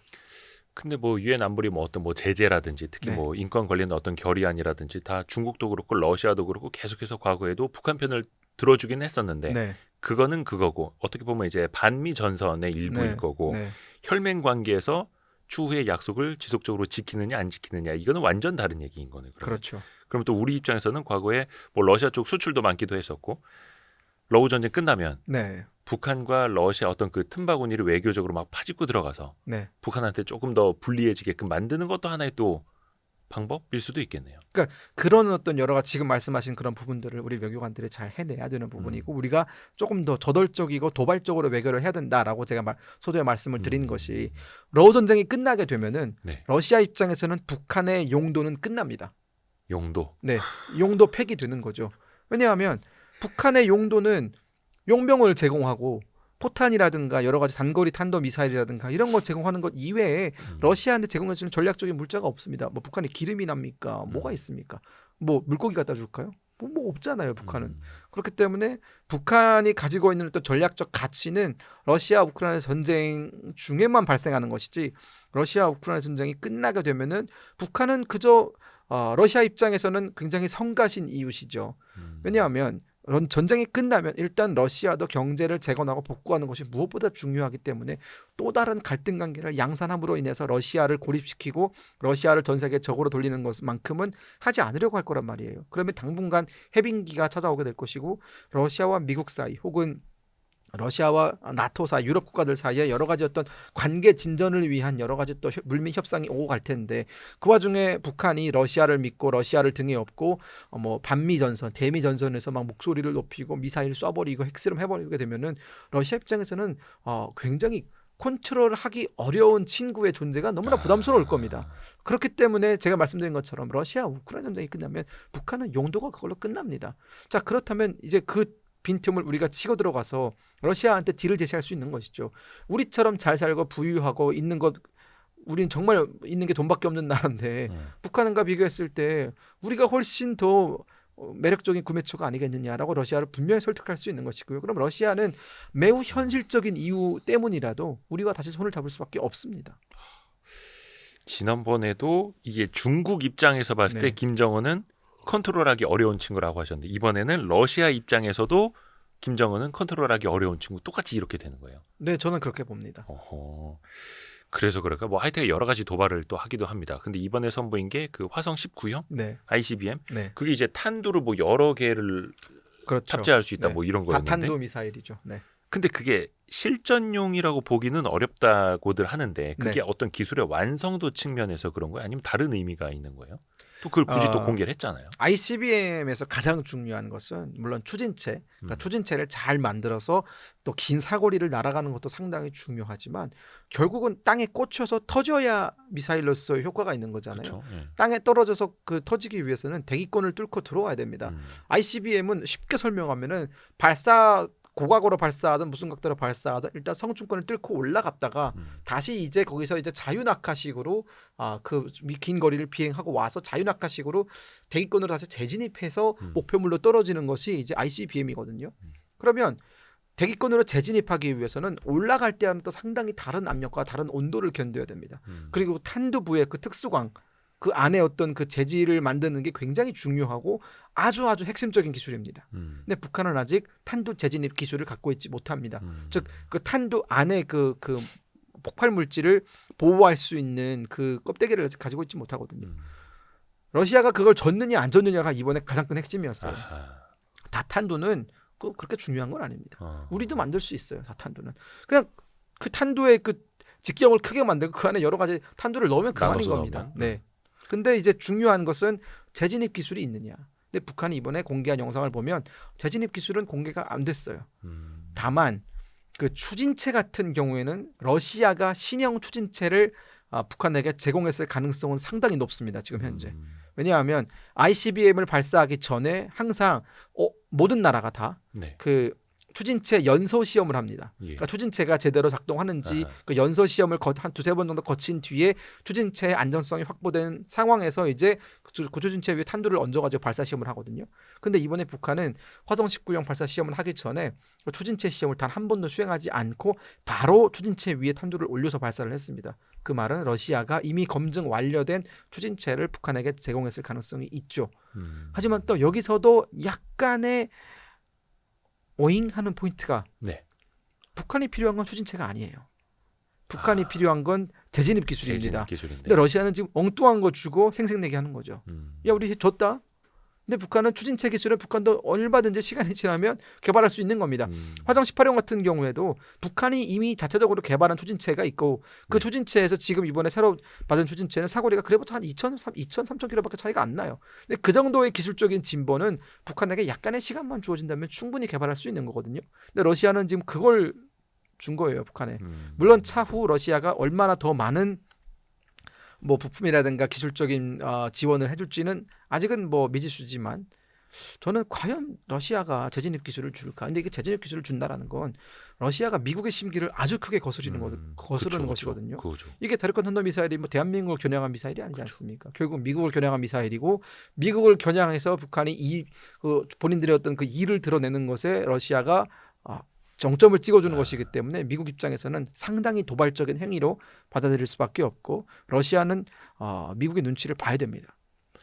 그러니까 미국 입장에서 당연히 러시아가 그 대기권 재진입 기술을 넘겨준다면 네. 이건 미국을 타겟팅하는 거다라고 그렇죠. 이제 러시아에게도 점을 콱 찍어놓을 수 있는 거고 네. 그러면 또 이제 트럼프 입장에서도 푸틴한테 그건 좀 선 넘는 거야. 네. 또 이런 신호를 또 보낼 수도 있는 거고. 그렇죠. 만약 러시아의 어떤 직접적인 도움에 의해서 북한이 핵무기를 탑재한 ICBM의 그 탄도 재진입 기술을 확보하게 된다면은 우크라이나 핵무장에 대해서 미국이 모르는 척할 수도 있어요. 그러니까 어쨌든 러시아는 직접적으로 미국을 겨냥한 것이기 때문에 미국 입장에서는 이것을 결코 용납할 수 없는 도발 행위를 간주할 것이고 나토는 똑같거든요. 네, 그래서 아마 러시아는 그런 어떤 미국과의 직접적인 대결은 피하고자 할 겁니다. 일단 기본적으로 러시아가 지금 대결을 할 수 있는 여유가 없어요. 러시아 입장에서 계속 부담이 되는 거고 괜히 이제 큰 부담을 긁어 부스럼으로 만들 필요도 없는 거고 러시아 입장에서는요. 지금 뭐 러시아는 있는 게 잿더미밖에 없는 상황인데 여기서 미국의 심기를 거스린다면 한때 중국도 2017년, 2018년 그때 미국과 무역 전쟁 했다가 얼마나 털렸습니까 미국한테. 그 정도 캐파의 중국도 미국한테는 결코 비비질 못하는데 러시아는 중국의 10분의 1도 안 됩니다. 경제 규모가. 그러면 사실상 러시아는 미국과 이렇게 직접적인 대립각을 세우는 건 그냥 죽겠다는 자살하겠다는 뜻이거든요. 아마 푸틴도 그 정도의 멍청한 판단을 하지 않을 겁니다. 또 하나가 이제 남북 사이의 관계가 또 너무 이제 얼어붙어 있는데 군사적으로는 조금 더 팽팽해지고 있더라고요. 긴장감이. 네. 그 지난 정부였던가요? 남북 군사 합의로 네. 그 GP 초소도 네. 서로가 일정량의 수만큼 없애자라고 비무장지대죠. 비무장지대 내에서였죠. 근데 최근에 이제 서로가 복원에 들어갔는데 네. 북한은 또 최근에 빠르게 그 GP를 복원하고 있고 북한은 다 복원했습니다. 다 복원했다. 근데 우리나라는 복원하는데 제대로 복원하려면 10년 넘게 걸릴 거라고. 우리나라는 그걸 제대로 복원하려면 2032년까지 기다려야 됩니다. 그러니까 GP라고 하면 이제 잘 모르시는 분들은 이제 그냥 초소 하나 세우는데 뭐 이렇게 오래 걸려 이러실 수 있는데 그게 아니죠. GP는 하나의 벙커입니다. 벙커. 네, 한 개 소대 정도의 병력이 들어가서 생활하면서 이제 최전방에서 이제 GP가 있고 이제 그 GP가 어떻게 보면은 거점 역할을 하는 것이고요. 또 GP에서 조금 더 앞으로 나가면 이제 경계병들의 보초를 서는 그런 곳이 있거든요. 근데 그 GP는 결국은 이제 최전방 지역에 나가 있는 병력들을 보호하고 또 그 안에서 생활도 가능해야 되기 때문에 여러 가지 또 생활을 할 수 있는 여러 가지 숙박 시설도 지어야 되고요. 또 벙커기 때문에 방어 시설도 지어야 되고요. 또 지하 통로도 만들어야 되고요. 무기 저장고도 만들어야 되고요. 다양한 어떤 여러 가지 시설이 필요하고 또 그걸 다 콘크리트를 만들어야 되거든요. 근데 우리는 그걸 아주 흔적도 없이 폭발을 해버렸는데 우리는 이제 약속을 다 지키느라고 그렇죠. 초소뿐만 아니라 지하 통로까지 다 깨끗하게 없애버렸는데 네. 북한은 이제 보이는 것만 없애버렸었고. 사실 북한의 모든 GP는 다 지하화입니다. 네. 북한은 모든 방어 시설을 다 지하화했기 때문에 지상에 보이는 건 아무 의미가 없는 거예요. 근데 그때 확인 절차를 제대로 진행하지 않았기 때문에 사실상 북한은 모든 걸 다시 복원하는데 시간이 그렇게 오래 걸리지 않았고요. 북한의 그 지하에 그 남아있던 그 북한의 그 방어 시설들은 그때도 여전히 그대로 남아있어 작동을 했었고 네. 지금도 여전히 작동을 하고 있고요. 우리는 지금 하나씩 복원하고 있는 것이죠. 좀 안타까운 현실입니다. 그러니까 우리는 약속을 너무 깨끗하게 지켰던 거고. 근데 이제 북한이 그렇죠. 지하 통로까지 없앴다라는 건 또 우리도 당시에 또 확인을 할 수도 없었고 확인도 못했던 거고요. 확인을 하려고 했는데 북한이 방해했죠. 네, 확인을 못하게 방해했고 조금 더 이제 치밀하게 그것을 끈질기게 요구를 했어야 되는데 남북관계 당시의 어떤 특수성 때문에 좀 대충 하고 넘어간 면이 없지 않아 있습니다. 사실 그 부분은 조금 비판받을 지점이 조금은 있습니다. 뒤통수 맞은 거죠 우리가. 지나치게 선의로 접근을 했죠. 선의로 접근을 하면 상대방도 선의로 나오기 기대를 했었는데 북한이 이제 그러지 못한 아주 굉장히 질 떨어지는 집단이라는 걸 다시금 깨닫는 순간인 거죠. 그러니까 북한이랑 어떤 합의를 본다라는 것의 실체에 대해서 또 우리가 한 번 더 느낄 수 있었던. 그렇죠. 뭐 일종의 약간의 딜레마입니다. 북한과의 어떤 그렇죠. 합의를 맺긴 해야 되는데 그들은 우리와 맺은 합의를 거의 단 한 번도 지킨 적이 없기 때문에 과연 지금 그들과 합의를 맺는 게 의미가 있나 싶은 이런 여러 가지 딜레마적인 상황에 우리를 좀 시험하고 있는 거죠. 계속. 또 이번에 북한이 또 예민하게 구는 게 물론 네. 약간 중국 입장에서 예민하게 구는데 이제 현무5가 지난 국군의 날 때 공개가 예. 되지 않았습니까? 그거 가지고 북한이 또 한창 한 일주일 정도 현무5에 대해서 신경질적인 반응을 보였죠. 왜 그렇게 신경질적으로 나오는 걸까요? 왜냐하면 이 현무5의 용도는 네. 북한 지휘부 제거입니다. 더 정확히 말씀드리면 김정은 특히나 김씨 일가를 한 번에 완벽하게 제거하기 위해서 모든 역량을 다 쏟아부어서 만든 게 현무5거든요. 벙커버스터. 벙커버스터. 이 벙커버스터가 뭐 탄두 무게가 7톤에서 8톤, 뭐 조금 더 넣으면 11톤까지 나간다고 하는데 탄두 무게도 굉장히 중요한데 왜 벙커버스터라고 부르냐면 중력을 이용해서 떨어지는 미사일이거든요. 그러니까 마하 10의 속도로 떨어지기 때문에 그 운동 에너지가 상상을 초월합니다. 그리고 마하 10으로 떨어진다는 건 요격이 불가능합니다. 아하. 네, 높이 솟구쳤다가 마하 10의 속도로 떨어지는데 그 무게가 7톤에서 8톤이에요. 그러면 사실상 그 주변은 완전히 초토화되는 것이고 굉장히 깊숙이 한 300m 콘크리트를 뚫고 들어가서 그 안에서 어마어마한 폭발을 일으키기 때문에 맞은 상대는 사실상 생존 가능성이 거의 없다고 봐야겠죠. 근데 이제 그 벙커버스터라는 것이 결국은 북한은 현재 김씨 일가가 머무는 뭐 별장이라든가 여러 가지 어떤 비밀스러운 장소들은 다 지하에 있는데 그 지하에 우리는 항상 굉장히 민감한 정보 자산을 가지고 있고 김정은이 오늘 어디서 묵는지 다 알고 있거든요. 그래요? 네, 우리는 다 알고 있습니다. 김정은의 건강 상태, 김정은이 뭐 어떤 칫솔을 쓰는지 다 알고 있거든요. 칫솔까지도. 네, 그렇기 때문에 항상 알게 모르게 우리가 겁박을 합니다. 니네 오늘 여기 잔다며 이런 식으로 살짝 흘리는. 살짝 흘리죠. 그래서 김정은이 항상 그래서 이제 그 공포 위협에 시달리게 만드는 것이거든요. 네, 딴짓하면 우리는 너를 죽일 수도 있다라는 생각. 근데 그 벙커버스터는 그 죽일 수 있는 가장 효과적인 무기이기 때문에 북한이 매우 신경질적인 반응을 보이고 있는 겁니다. 그 지하까지도 뚫고 들어가서. 네. 별장도 지하에 있어요? 물론 지상에 있는 별장은 상당히 지상에도 많은데 있겠고. 보통 그 대피시설들은 다 지하에 있고 또 그 지하라는 것이 단순히 뭐 우리처럼 뭐 지하 1층, 2층 뭐 지하 주차장 그런 개념이 아니라 한 100m, 200m를 뚫고 들어가거든요. 평양에 있는 지하철만 해도 지하 한 150m 정도 되는 그런 곳에 있습니다. 그러다 보니까 이제 그런 것들을 뚫기 위해서는 이런 벙커버스터가 많이 필요하고 우리는 다량의 현무5를 보유하고 있고 현무6 그리고 현무7도 곧 나오거든요. 현무6, 현무7 같은 경우에는 더 어마어마한 무기입니다. 상상을 초월하는 파괴력을 가지고 있는 무기들이기 때문에 역시 포박부라는 이름에 걸맞는 그런 무기들을 지금 개발하고 있다라고 말씀드리겠습니다. 그러니까 특히 이제 현재까지 공개된 현무5만 하더라도 탄두 무게를 어느 정도 싣느냐에 따라서 또 사거리도 조절할 수 있고 좀 덜 나가는데 무겁게 떨어지느냐 네. 아니면 가볍게 날아가는데 멀리까지 가느냐 이러니까 또 뭐 북한도 그렇고 중국도 그렇고 그렇죠. 또 신경을 안 쓸 수가 없고요. 또 그뿐만이 아니라 이 타우로스라는 미사일이 있어요. 네. 이 비행기에서 발사하는 공대지 미사일인데 공대지 순항 미사일이거든요. 순항, 예, 멀리 독일에서 날아가는. 만든 겁니다. 타우로스 미사일. 이 타우로스 미사일의 가장 좋은 점은 스텔스 기능이에요. 이 미사일이 스텔스입니다. 날아오는 걸 발견을 못합니다. 뭐 로켓 이런 게 달려 있는 게 아니라서. 네, 미사일 자체에 스텔스 도료를 바른 것이기 때문에 날아오는 그 과정을 전혀 예측을 못하고 그리고 엄청나게 높은 정밀도를 자랑합니다. 저 김정은의 집무실 창문을 뚫고 들어가서 폭발시킬 수 있거든요. 그것도 역시 벙커버스터의 기능을 가지고 있습니다. 그러다 보니까 우리가 가지고 있는 대부분의 무기들은 대부분 다 벙커버스터 기능이 있는 무기들이에요. 다 뚫고 들어가서 어떻게든 지하 깊숙이 숨어있는 김정은을 찾아내서 죽여버리겠다라는 무기이기 때문에 김정은은 굉장히 공포에 떨고 있죠. 북한군이 가장 두려워하는 우리 무기는 그러면 최근에는 현무5가 등재가 됐겠네요.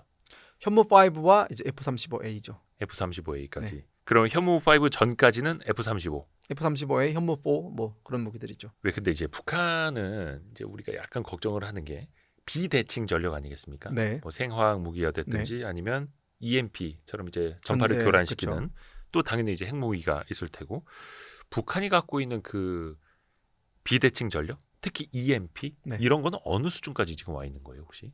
뭐 북한이 가지고 있는 EMP 능력에 대해서는 공개된 바는 없습니다만 보통 EMP탄은 공중에서 터뜨리지 않습니까? 네. 공중에서 터뜨려서 만약 북한이 가지고 있는 어떤 그 EMP탄에 우리가 직접적으로 노출이 된다면 그걸 막지 못하고 아예 부지불식간에 얻어맞게 된다면 서울시 전체를 정전시킬 수 있는 능력 정도는 가지고 있습니다. 그러니까 전력, 통신 이런 인프라가 다 마비가 돼버리는 그렇죠. 거죠. 이게 전력만 끊기게 되면 사실 통신도 알아서 같이 마비가 되는 것이기 때문에 뭐 이게 뭐 보조 발전기로 사실 커버가 가능한 수준이 아니지 않습니까? 이 우리 통신량이라는 게 가장 먼저는 이제 전력을 전력망을 완전히 마비시키는 게 목표고 뒤이어서 통신망이라든가 여러 가지 어떤 뭐 부차적인 것들도 마비시키는 게 EMP 탄의 어떤 효과라고 볼 수 있겠죠.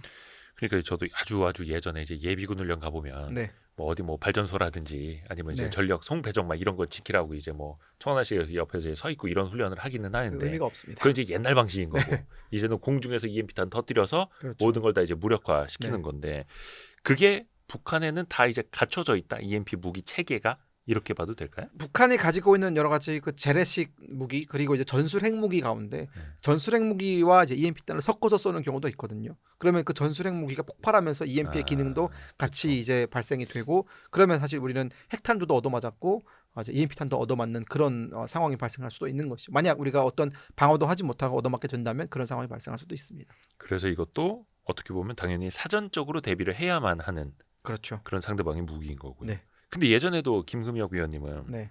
북한은 전쟁을 수행할 능력 자체가 없다 이렇게 네. 혹평을 하시더라고요. 네네. 뭐 그거는 이제 뭐 에너지라든지 식량이라든지 이런 측면에서입니까? 일단 북한이 가지고 있는 전쟁 계획 중에 가장 최근에 알려진 게 3.1 전쟁 계획이라는 게 있어요. 3.1 전쟁. 네, 3.1 전쟁 계획이 가장 첫 번째는 불마당질이라고 해서 북한이 이름 붙인 겁니다. 불마당질이라고 해서 본인들이 가지고 있는 약 25만 발의 포탄과 뭐 EMP탄과 뭐 각종 단거리 탄도 미사일들, 북한이 뭐 북한판 이스칸들이라고 부르는 미사일들 다량으로 가지고 있잖아요. 최근에는 또 250대의 그 발사 차량까지 공개를 했었는데 네. 그런 것들을 한꺼번에 쏟아붓겠다라는 거예요. 25만 발을. 전쟁 초반에 그냥 완전히 쏟아부어서 그냥 혼란에 빠지게 만들겠다. 그렇죠. 그걸 수도권과 뭐 여러 가지 사거리에 따라서 뭐 계령대라든가 충남 계령대라든가 뭐 충주공항이라든가 충주공항에는 또 우리 청주공항이죠. 청주공항에는 대한민국 공군이 자랑하는 F-35A가 있고 즉 대한민국의 전략 자산과 대도시를 중심으로 25만 발을 퍼부어서 대규모 혼란을 일으키고 지휘 계통, 통신 계통을 완전히 마비시키겠다가 첫 번째 첫날의 계획이고 동시에 그런 포탄이 날아올 때 북한의 약 20만 명에 달하는 특수부대는 하늘로서 바다로서 동시에 침입을 해가지고 이제 내부를 교란시키겠다. 내부에 뭐 예를 들어 쉽게 말하면은 이제 우리는 다 전방을 지키고 있는데 얘네는 이제 배를 타고 깊숙이 들어와가지고 뭐 인천으로 쳐들어온다든가 아니면 비행기를 타고 이제 뭐 공중 강화를 통해서 우리 후방 지역에 침투를 하는 것이죠. 그게 첫째 날의 불마당질이고요. 둘째 날은 이제 대규모로 밀고 내려오는 겁니다. 1군단, 3군단, 5군단 이 북한 이 1군단, 3군단, 5군단의 병력이 북한에서는 가장 최정예 병력인데 전방에 배치되어 있고요. 이 병력이 뭐 북한이 현재 보유하고 있는 탱크 수가 막 한 6,000대 정도가 되고 장갑 차량도 꽤 많이 있거든요. 장갑 차량도 제가 정확히는 기억이 안 나는데 수천 대가 있을 겁니다. 네. 그걸 타고 동시에 그냥 일거에 밀고 내려오겠다는 겁니다. 그들이 주로 이제 주공 방향은 뭐 문산 쪽 이런 쪽이 되겠죠 아마. 그렇게 해서 이제 대한민국의 어떤 서울을 점령한다는 게 두 번째 목표고요. 세 번째가 안정화 작전입니다. 대한민국 전체를 이제 북한이 다 장악을 하고 그 과정에서 약 15만 명에 달하는 대한민국에 거주하고 있는 미국인들을 납치하겠다라는 계획도 가지고 있어요.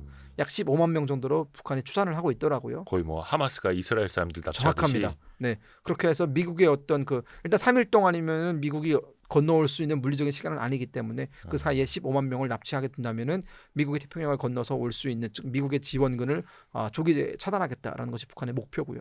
이게 북한이 현재 가지고 있는 3.1 계획이고 원래는 6.1 계획이라는 걸 가지고 있었는데 6.1 전쟁 계획, 그 6.1 전쟁 계획이 개량화돼서 3.1 전쟁 계획으로 왔거든요. 네. 근데 그 이면을 봐야 돼요. 왜 3.1, 왜 6.1이냐? 왜 북한은 단기에 이 모든 것을 끝내야 되느냐? 물자가 그것밖에 없기 때문입니다. 북한은 한 달 이상 전쟁을 수행할 수 있는 기름이 없고요. 일단. 그러니까 아무리 비축분을 많이 모아둔다 할지라도 한 달 이상을 모아둘 수가 없습니다. 그리고 포탄이라든가 뭐 무기라든가 뭐 총알이라든가 미사일이라든가 이런 것들도 결국 한 달 이상 전쟁을 지속적으로 이끌어 나갈 수 있는 보급 능력이 완전히 고갈되는 상황이기 때문에 한 달을 진행하면 그래서 최대한 북한은 단기간에 속조속결하겠다라는 것이 그들의 어떤 기본 전쟁 계획의 핵심인 거죠. 그래서 북한이 도발은 할지언정 전면전은 일으키기 어렵다, 현실성이 떨어진다 이렇게 보시는 분들도 있는데 또 그게 또 반대로 뒤집어 보면 전면전을 하게 될 경우에는 어떻게 보면 이제 극단적인 그 비대칭 전력을 사용할 수밖에 없을 것이다. 이래서 또 그게 우리에게 또 걱정이 되는 측면이 있는 거고. 그렇죠. 그 25만 발의 포탄 중에는 전술핵도 포함이 되어 있습니다. 북한은 그 전술핵으로 사실상 이제 우리의 어떤 여러 가지 전력이라든가 혹은 뭐 통신이라든가 도로라든가 이런 것들을 마비시키면 사실상 북한의 승산이 있다라고 보는 것이고요. 하지만 이거는 사실 북한의 희망사항이고 그러면 이제 이런 질문이 제기되죠. 그럼 우린 앉아서 노냐? 그렇죠. 그 25만 발을 쏠려면 일단 준비가 필요할 것이고 음. 여러 가지 뭐 포도 개방해야 되고 여러 가지 그 준비 작업이 필요하거든요. 그럼 미리 우리는 다 보이겠죠. 그렇죠. 당연히. 우리는 24시간 북한을 들여다보고 있는데 그런 징후가 보인다면 대한민국은 작전 계획에 따라서 한미 연합군은 또 작전 계획을 가지고 있습니다. 작계 5027 뭐 다양한 이름으로 가지고 있는데 선제 공격할 수 있습니다. 북한의 어떤 대량 공격, 대규모 공격, 대규모 어떤 그 인명 피해가 발생할 가능성이 높은 그런 공격이 임박했을 경우에 우리는 선제적으로 그 위협을 제거할 수 있다로 되어 있거든요. 그렇기 때문에 북한은 아마 한 발도 쏴보지 못하고 다 일거에 제거될 가능성이 상당히 높죠. 사실 뭐 한국 전쟁, 6.25 전쟁 같은 경우는 이제 밤중에 다들 자고 있을 때 모르는 사이에 새벽 4시에 쳐들어왔죠. 예측 일요일에. 불가한 상황에서 쳐들어왔다고 하는데 이제는 그게 또 감시 체계가 그때랑은 뭐 비교도 안 될 정도로 그렇죠. 발전을 했기 때문에 네. 예측하지 못한 순간에 도발은 할 수 있겠습니다만 남침을 한다라는 거는 지금은 불가능한 상황이고 그렇죠. 미리 또 대비를 할 수가 있는 그러니까 거고. 소규모로 준비를 해가지고 정말 그 감시사살을 아주 용케 피해가지고 소규모 도발은 감행할 수 있는데 국지적 도발은 국제적 도발을 할 수 있는데 대규모 전쟁을 하려면은 감시사살을 절대로 피할 수가 없습니다. 그 같은 시간 동안에 지켜보고 있는 위성만 8개, 9개가 되는데 그걸 뭐 피한다는 건 사실 말이 안 되죠. 그렇죠. 이번에 우리가 그 러시아 우크라이나 전쟁을 보면서도 미리미리 그 미국에서도 바이든 대통령이 계속 경고했잖아요. 러시아가 우크라이나 언제 쳐들어간다 이렇게. 그렇죠. 근데 또 네. 뭐 외신이나 우리나라에서 설마 했던 것도 그렇죠. 있고. 근데 그게 또 미리 보인다라는 거고. 그러기 위해선 병력을 어떻게 보면 이제 국경으로 이제 더 네. 전진 배치한다라 네. 이런 게 또 계속해서 며칠 동안 눈에 띈다라는 거. 우리도 그래서 이제 감시 시스템도 그래서 더 중요한 걸 테고요. 제가 소대에 말씀드린 바와 같이 그래서 푸틴은 예측 가능한 인물인 겁니다. 푸틴은 그게 다 보였거든요. 그리고 푸틴은 한다면 하는 사람이기 때문에 그걸 의심하면 안 됩니다. 푸틴의 그 예측 가능성에 대해서. 당시 서방 언론은 특히나 서방은 우리나라를 포함해서 그래도 설마 전쟁을 할까? 설마 전쟁을 너무 할까? 평화의 시대에 젖어 있었죠. 그렇죠. 근데 이제 북한에서 자주 언급하는 게 이제 뭐 서울 불바다 아니면 이제 장사정포 얼마든지 쏠 수 있다 이런 건데 네. 그런 것도 미리미리 다 보인다는 거죠. 그렇죠. 그러니까 서울 불바다를 본인들은 하고 싶겠지만 오히려 불바다가 되는 쪽은 평양이다라는 말씀을 드리고 싶은 것이 북한이 가지고 있는 감시 자산은 우리가 가지고 있는 감시 자산의 능력에 비해서 10분의 1도 안 됩니다. 그렇기 때문에 그리고 특히나 우리도 좀 잘 알려지진 않았지만 상당히 많은 지대지 미사일을 보유하고 있거든요. 현무 계열의 뭐 현무1 얼마 전에 우리 국방부가 현무2를 공개를 했어요. 현무2B 미사일 발사 시험도 공개를 했는데 그렇죠. 그것도 굉장히 어마어마한 미사일이거든요. 그것도 역시 벙커버스터 기능을 가지고 있고요. 그리고 현재 우리 대한민국 국군이 보유하고 있는 뭐 K9 자주포라든가 그런 여러 가지 어떤 자주포의 위력은 북한이 보유하고 있는 자주포보다 훨씬 세고요. 우리 천무 다련장 로켓이라든가 미국의 MLRS라든가 그런 어떤 여러 가지 다련장 로켓들도 사실 북한이 전혀 인지를 못한 상태에서 북한을 쑥대밭으로 만들어 놓을 수 있기 때문에 사실 물론 우리가 완벽하게 안심을 하고 뭐 팔짱을 끼고 지켜볼 수는 없겠지만 대비는 해야 되겠지만 너무 그렇게 걱정할 필요는 없다라는 생각이 드는 것이 이미 대한민국이 가지고 있는 재래식 전력은 북한을 압도하고도 남습니다. 그래도 없는 게 간혹 이제 행복이죠. 뉴스에서 들으면은 뭐 북한이 뭐 서북 도서 지역에서 포문 몇 개를 이제 개방했다 네. 이런 것도 바로 또 나오지 않습니까? 네네. 근데 북한이 설마 이제 뭐 핵 공격을 하겠어라고 생각을 하면 또 안 되는 거고 미리 또 대비는 하고 있어야 네네. 되니까 그래서 우리의 어떤 킬체인 이런 능력도 있지 그렇죠. 않습니까? 네네. 체계가 어떻게 해야 된다는 걸까요? 그건? 킬체인은 일단은 먼저 대량 응징 보복 능력이 가장 마지막인데요. 일단 북한이 먼저 미사일을 발사할 징후를 보이면 예. 우리가 먼저 선제 공격한다라는 것이 킬체인의 첫 번째 항목입니다. 그러니까 북한이 핵무기를 사용할 기도를 보인다든가 아니면 대량 살상 능력을 갖춘 무기를 우리한테 공격할 징후가 보인다면 우리가 먼저 선제 타격한다는 것이 킬체인의 가장 첫 번째 해당 사항이고요. 두 번째는 북한이 우리의 어떤 그 감시망을 피해서 미사일을 발사하게 될 경우 우리는 에일샘이라든가 패트리어트라든가 혹은 여러 가지 우리가 가지고 있는 현궁이라든가 다양한 어떤 그 요격 체계를 통해서 그것을 요격하는 것, 즉 북한의 미사일에 대한 방공 능력을 키우는 게 두 번째고요. 세 번째가 대량 응징 보복입니다. 즉 북한이 어쨌든 우리한테 그런 미사일을 발사를 하게 될 경우 우리는 그 도발 원점을 포함해서 다시는 그런 도발을 하지 못하도록 철저하게 보복을 하겠다라는 것이 이제 그 대량 응징 능력의 어떤 세 번째, 즉 킬체인의 세 번째라고 할 수 있습니다. 물론 이게 이제 당연히 계획대로 돼야 되는데 네. 이게 시간상으로 봤을 때 핵 사용 징후가 나타났다라고 판단을 해서 바로 선제 공격을 퍼붓는 거잖아요. 네네. 그 시간 차이도 되게 중요할 것 같습니다. 그렇죠. 사실 그건 굉장히 기술적인 문제고 이건 뭐 이 부분에 대해서는 저보다 훨씬 더 군사적인 전문가들이 나오셔서 설명을 해드려야 되는 부분인 것 같은데 결국은 이게 핵이라는 것은 물론 항공기를 띄우는 것도 있겠지만 북한은 폭격기로 핵을 날리지는 않고 미사일로 이제 전술핵 탄도 미사일에 이제 실어가지고 핵무기를 실어가지고 날려보낼 텐데 우리가 보통 그걸 알 수 있는 시점은 북한이 미사일을 발사대에 옮겨 싣는 순간을 포착한다든가 아니면 미사일에 연료를 주입하는 순간을 포착한다든가 여러 가지 방법이 있거든요. 그렇기 때문에 북한 입장에서는 미사일의 어떤 이동 경로를 숨기기 위해서 다양한 어떤 그 발사 그 차량을 가지고 있습니다. 뭐 기차에 실어서 쏘기도 하고 갑자기 호숫가에서 날라오기도 하고 뭐 평양 인근 뭐 공항 옆에서 우리가 예측하지 못하는 곳 날라오기도 하고 뭐 여러 가지로 이제 위장수를 쓰고 있는 것이죠. 하지만 또 우리는 그것도 다 들여다보고 있습니다, 사실. 약간 좀 변주를 계속 주는 거죠. 그렇죠. 얼마 전에 그 북한에서도 공개한 영상 보니까 김정은이 어떤 뭐 숲을 사이를 이제 해집고 가서 거기서 보게 되고 막 이런 식으로. 그렇죠. 근데 그것도 다 여러 군데로 또 분산이 되어 있을 그 테고요. 열화상 카메라 키면 다 보입니다. 뭐 숲을 사이 들어간다고 해서 안 보이는 거 아니고요. 열화상 카메라 모드를 이렇게 돌리잖아요. 그러면 다 보입니다. 그거 굉장히 쓸데없는 짓이에요.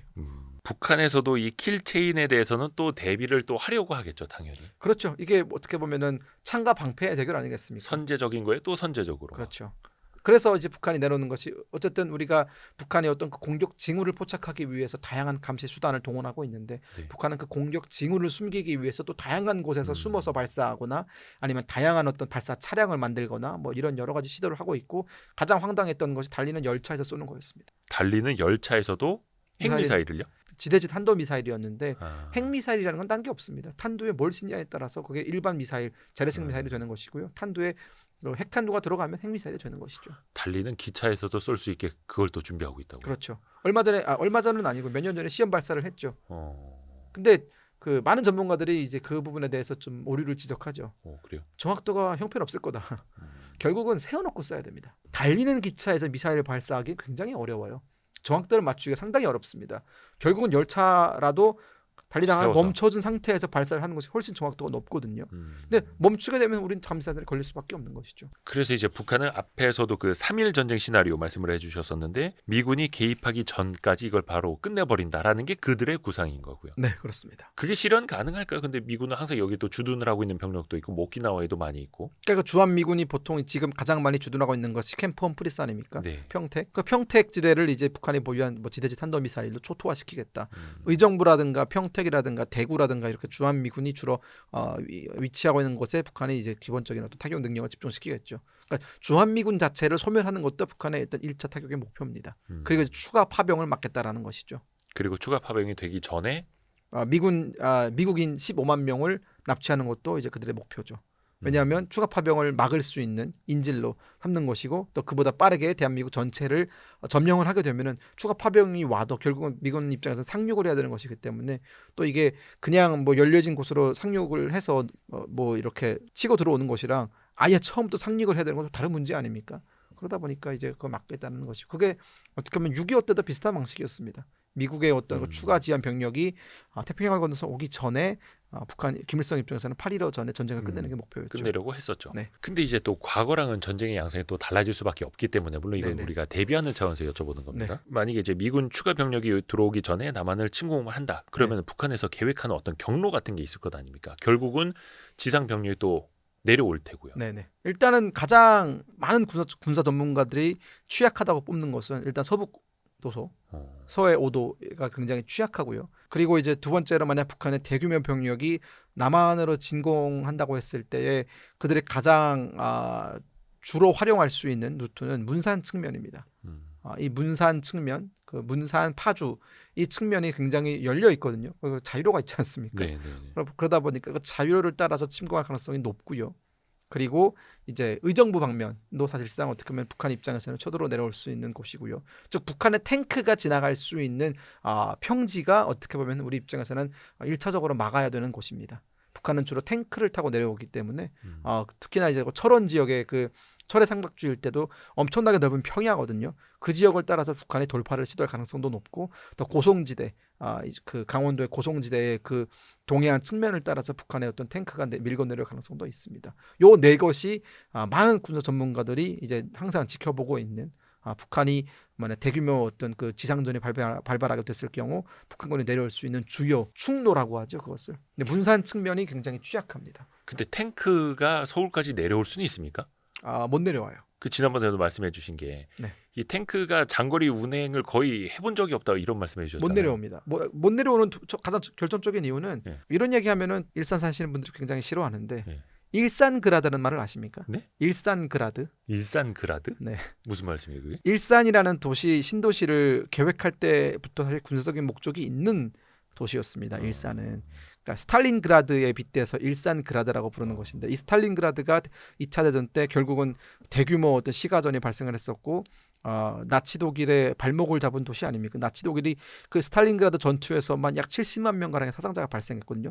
그 단일 전투에서만 그만큼 그 도시 안에 들어간 즉 도시에서의 그 시가전은 굉장히 공격하는 측에 어려움이 발생하게 되는 그런 전투인데 일산이 딱 그런 위치입니다. 즉 문산 지역이 뚫리게 될 경우 이제 북한군이 그 문산 측면을 돌파해서 내려오게 될 경우 가장 먼저 맞닥뜨리는 것이 고양지대고 고양의 일산이거든요. 근데 그 일산은 아파트 지옥이라고 불릴 정도로 사실상 그 대규모 콘크리트 빌딩들이 있기 때문에 북한군이 그 지역을 통과해서 온다라는 건 사실상 불가능하다라고 보는 겁니다. 그래서 이제 일산의 어떤 그 신도시를 구축을 할 때 물론 그 얘기는 나중에 공개가 돼가지고 일산 사람들한테 굉장히 많은 어떤 비판을 받은 적이 있거든요. 옛날에. 하지만 우리 국방부에서도 일산은 결국은 북한군의 1차 침입을 막아내야 되는 위성 도시로서 역할을 수행해야 된다라고 인정을 할 만큼 일산을 돌파하는 것이 쉽지는 않습니다. 북한 입장에서는. 그래서 뭐 문산이나 파주나 그런 지역 가보면은 이제 도로 곳곳에 어떻게 이거 뭐라 그러죠? 위에다가 이제 콘크리트 엄청나게 쌓아놓은 이제 거. 무슨 방벽 같은 거? 탱크를 막는. 그렇죠. 네, 그래서 맞습니다. 이제 도로를 이제 네. 막아 놓을 수 있는 그런 네. 콘크리트 더미들 이런 대전차 장애물이라고 하죠. 네. 네. 물론 이제 일산 분들에게는 굉장히 좀 불편하실 수 있겠습니다만 그건 이제 국가 차원에서 준비는 되어 있어야 되는 거니까. 옛날에 그랬다라는 것이고요. 그러면은 예를 들어서 북한의 어떤 뭐 체제적인 뭐 문제가 있거나 네. 아니면 우리의 어떤 킬체인이 작동을 해서 우리가 네. 또 선제 공격을 하게 될 때 네네. 반대로 또 우리 병력이 밀고 올라간다면 그 루트는 어떻게 다릅니까? 똑같습니까? 그 어떨까요? 루트도 사실 비슷합니다. 북한 입장에서는 가장 취약한 것이 개성입니다. 개성이 뚫리면 평양까지도 한 방에 뚫릴 수 있습니다. 그리고 우리는 사실 어떻게 보면 그 DMZ와 서울 사이의 거리가 너무 가깝기 때문에 오히려 위협을 느끼는 것이잖아요. 네. 하지만 DMZ와 서울의 거리는 가깝지만 그 사이에는 장애물들이 상당히 많이 있습니다. 일단 인왕산이 버텨주고 있고 북한산도 버텨주고 있고 그러니까 서울의 북쪽 지역에는 일단 굉장히 높은 산들이 방벽처럼 둘러싸고 있기 때문에 북한이 대규모 병력이 밀고 내려오기 위해서는 결국은 그들의 선택을 우리가 강제할 수 있거든요. 서울로 들어오는 주요 도로 몇 개를 우리가 강제할 수 있기 때문에 북한은 거기로밖에 못 들어오는 것이고 대규모 피해가 발생할 수밖에 없는 그런 어떻게 보면은 우리 입장에서는 지키기 유리한 지형이기도 마찬가지입니다. 물론 6.25 때는 아무런 준비가 되어 있지 않다 보니까 그렇게 쉽게 뚫렸는데 지금 입장에서는 사실 서울로 북한군이 들어온다라는 건 사실 상상하기 어렵습니다. 근데 평양은 좀 다릅니다. 평양은 개성부터 평양까지 그 사이를 막아줄 수 있는 산이 없어요. 여러분들 위성지들 펴놓고 한번 보시면은 평양도 상당히 평안남도 일대의 평야지대고요. 왜 이름이 평양이겠습니까? 네, 평야지대입니다. 거기가. 그리고 개성도 물론 송악산이 버텨주고 있지만 그 송악산을 우회해서 가는 그 수많은 도로에 보면 황해도라든가 이런 지역을 보면은 안악 거기 대부분 안악 평야가 있고요. 뭐 엄청나게 큰 평야가 서울까지 이어져 있기 때문에 오히려 진군하는 입장에서는 그냥 고속도로입니다. 거기가 쭉쭉 타고 올라갈 수 있어요. 다만 북한도 그걸 우려했기 때문에 이놈들이 표현 죄송합니다. 고속도로를 만들지 않았어요. 그럼 못 만들어서 개성과 평양 사이를 오고 가는 고속도로는 하나입니다. 그렇기 때문에 북한도 오히려 강제한 거죠. 이쪽으로만 올라와라라고. 하지만 뭐 탱크가 뭐 고속도로로만 갑니까? 그렇기 때문에 사실 북한도 취약한 건 마찬가지다. 어떻게 보면 그 도로는 그렇게 한 루트로만 진입을 할 수 있게끔 강제하는 걸 수도 있겠고 하나밖에 못 지은 걸 수도 있겠고요. 두 번째 이유가 더 크죠. 사실은 북한은 고속도로를 지을 수 있는 이 기술력이라든가 뭐 자금이라든가 이런 것들이 상당히 부족해서요. 원산과 평양을 오고 가는 고속도로도 한 개밖에 없고요. 개성과 평양을 오고 가는 고속도로도 한 개밖에 없습니다. 근데 이게 사실 그 비대칭 전력 뭐 EMP 탄이라든지 생화학 무기 뭐 핵에 대해서도 뭐 질문을 좀 드려봤습니다만 사실 그게 사용이 되는 전쟁이라는 건 정말 그 최후의 수단. 그냥 다 죽자. 그건 전쟁 이거고. 용어로 총력전이라고 부르죠. 그러니까 국가가 가지고 있는 모든 역량을 다 쏟아붓는다는 마지막. 뜻이기 때문에 최후에. 네, 그런 총력전이 발생하게 된다면 우리는 그때는 사실 물론 총력전은 발생해서는 안 됩니다. 하지만 발생하게 된다면 북진을 목표로 삼아야 됩니다. 마지막 기회이기 때문에 북한의 모든 영토를 우리가 이번에 수복하겠다라는 목표를 가지고 전쟁에 임해야 된다는 생각이 듭니다. 근데 그게 이미 시작됐을 때는 늦었을 거고 그렇죠. 시작되는 어떤 징후라도 있을 때 강력하게 더 북진을 해야 된다 이런 의미일까요? 그러면? 일단 우리가 먼저 북한을 선제 공격해서 밀고 올라가는 그림은 잘 안 그려지잖아요. 그렇죠. 우리는 자유 대한민국이기 때문에 우리가 전쟁을 하려면 야당의 동의가 있어야 됩니다. 그렇기 때문에 사실 뭐 야당의 동의뿐만 아니라 뭐 국제사회의 여러 가지 눈치도 있고 해서 자유민주주의 국가가 전쟁을 먼저 일으키는 경우는 거의 없고요. 네네. 결국 북한이 먼저 밀고 내려오는 경우밖에 없는 건데 만약 북한이 먼저 밀고 내려오게 된다면 우리는 그것을 막아내는 것에만 그치지 말고 그때는 북한의 독재 세력을 완전히 제거함으로 인해서 대한민국의 어떤 안보 위협을 영구히 제거한다라는 차원에서 전쟁에 접근해야 한다는 거죠. 한 번밖에 안 오는 기회입니다. 결국은 많은 사상자가 발생하고 많은 것이 파괴되겠지만 결국 우리가 시작한 전쟁이 아니고 북한이 우리한테 강요한 전쟁이라면 그때는 사실 북한의 모든 영토를 우리가 수복한다라는 생각을 가지고 이제 전쟁에 임해야 되는 것이죠.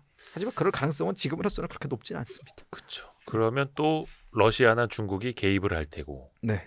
또 그들 입장에서는 뭐 북한 땅을 또 이제 한국이나 미국이 다 차지하는 걸 또 원치는 않을 테고 또 그래서 한반도에서 전쟁이 벌어진다라는 건 주변 강대국들과의 어떤 확전이 될 수밖에 없는 그런 의미이기도 하잖아요. 그렇죠. 그게 또 어떻게 보면 그렇기 때문에 이 땅에서 전쟁이 안 날 수도 있는 거고요. 맞습니다. 그렇기 때문에 중국이라든가 러시아라든가 이런 나라들이 김정은을 신뢰하지 못하고 있는 이유가 바로 그겁니다. 김정은이 만약 우리가 예측 가능한 지도자고 어느 정도 상식선이 좀 유지가 되는 사람이라면은 그런 대규모 전쟁을 일으킬 가능성이 없거든요. 하지만 김정은은 굉장히 감정적인 사람이고 또 이제 어떻게 보면 충동적인 사람이기 때문에 그런 전쟁 발발에 대해서는 오히려 가능성이 좀 높다. 그런 측면에서 중국이나 러시아도 항상 김정은의 그 지위에 대해서 좀 불안해하고 저는 최근에 이런 가설을 제가 조금씩 조심스럽게 제기하는데 만약 김정은의 저런 행보, 즉 예측 불가능한 행보라든가 혹은 굉장히 친러시아적인 외골수 행보 이런 것들을 보여주게 될 경우 중국이 김정은의 리더십을 제고할 수도 있다는 생각이 듭니다. 중국이요? 네. 그런 아까 우려하신 것처럼 만약 김정은에 의해서 중국조차도 원하지 않는 전쟁에 끌려가게 된다면 중국 입장에서는 굉장히 큰 낭패거든요. 중국은 현재 대한민국과 주한미군, 즉 미국과 전쟁을 하는 걸 결코 원하지 않습니다.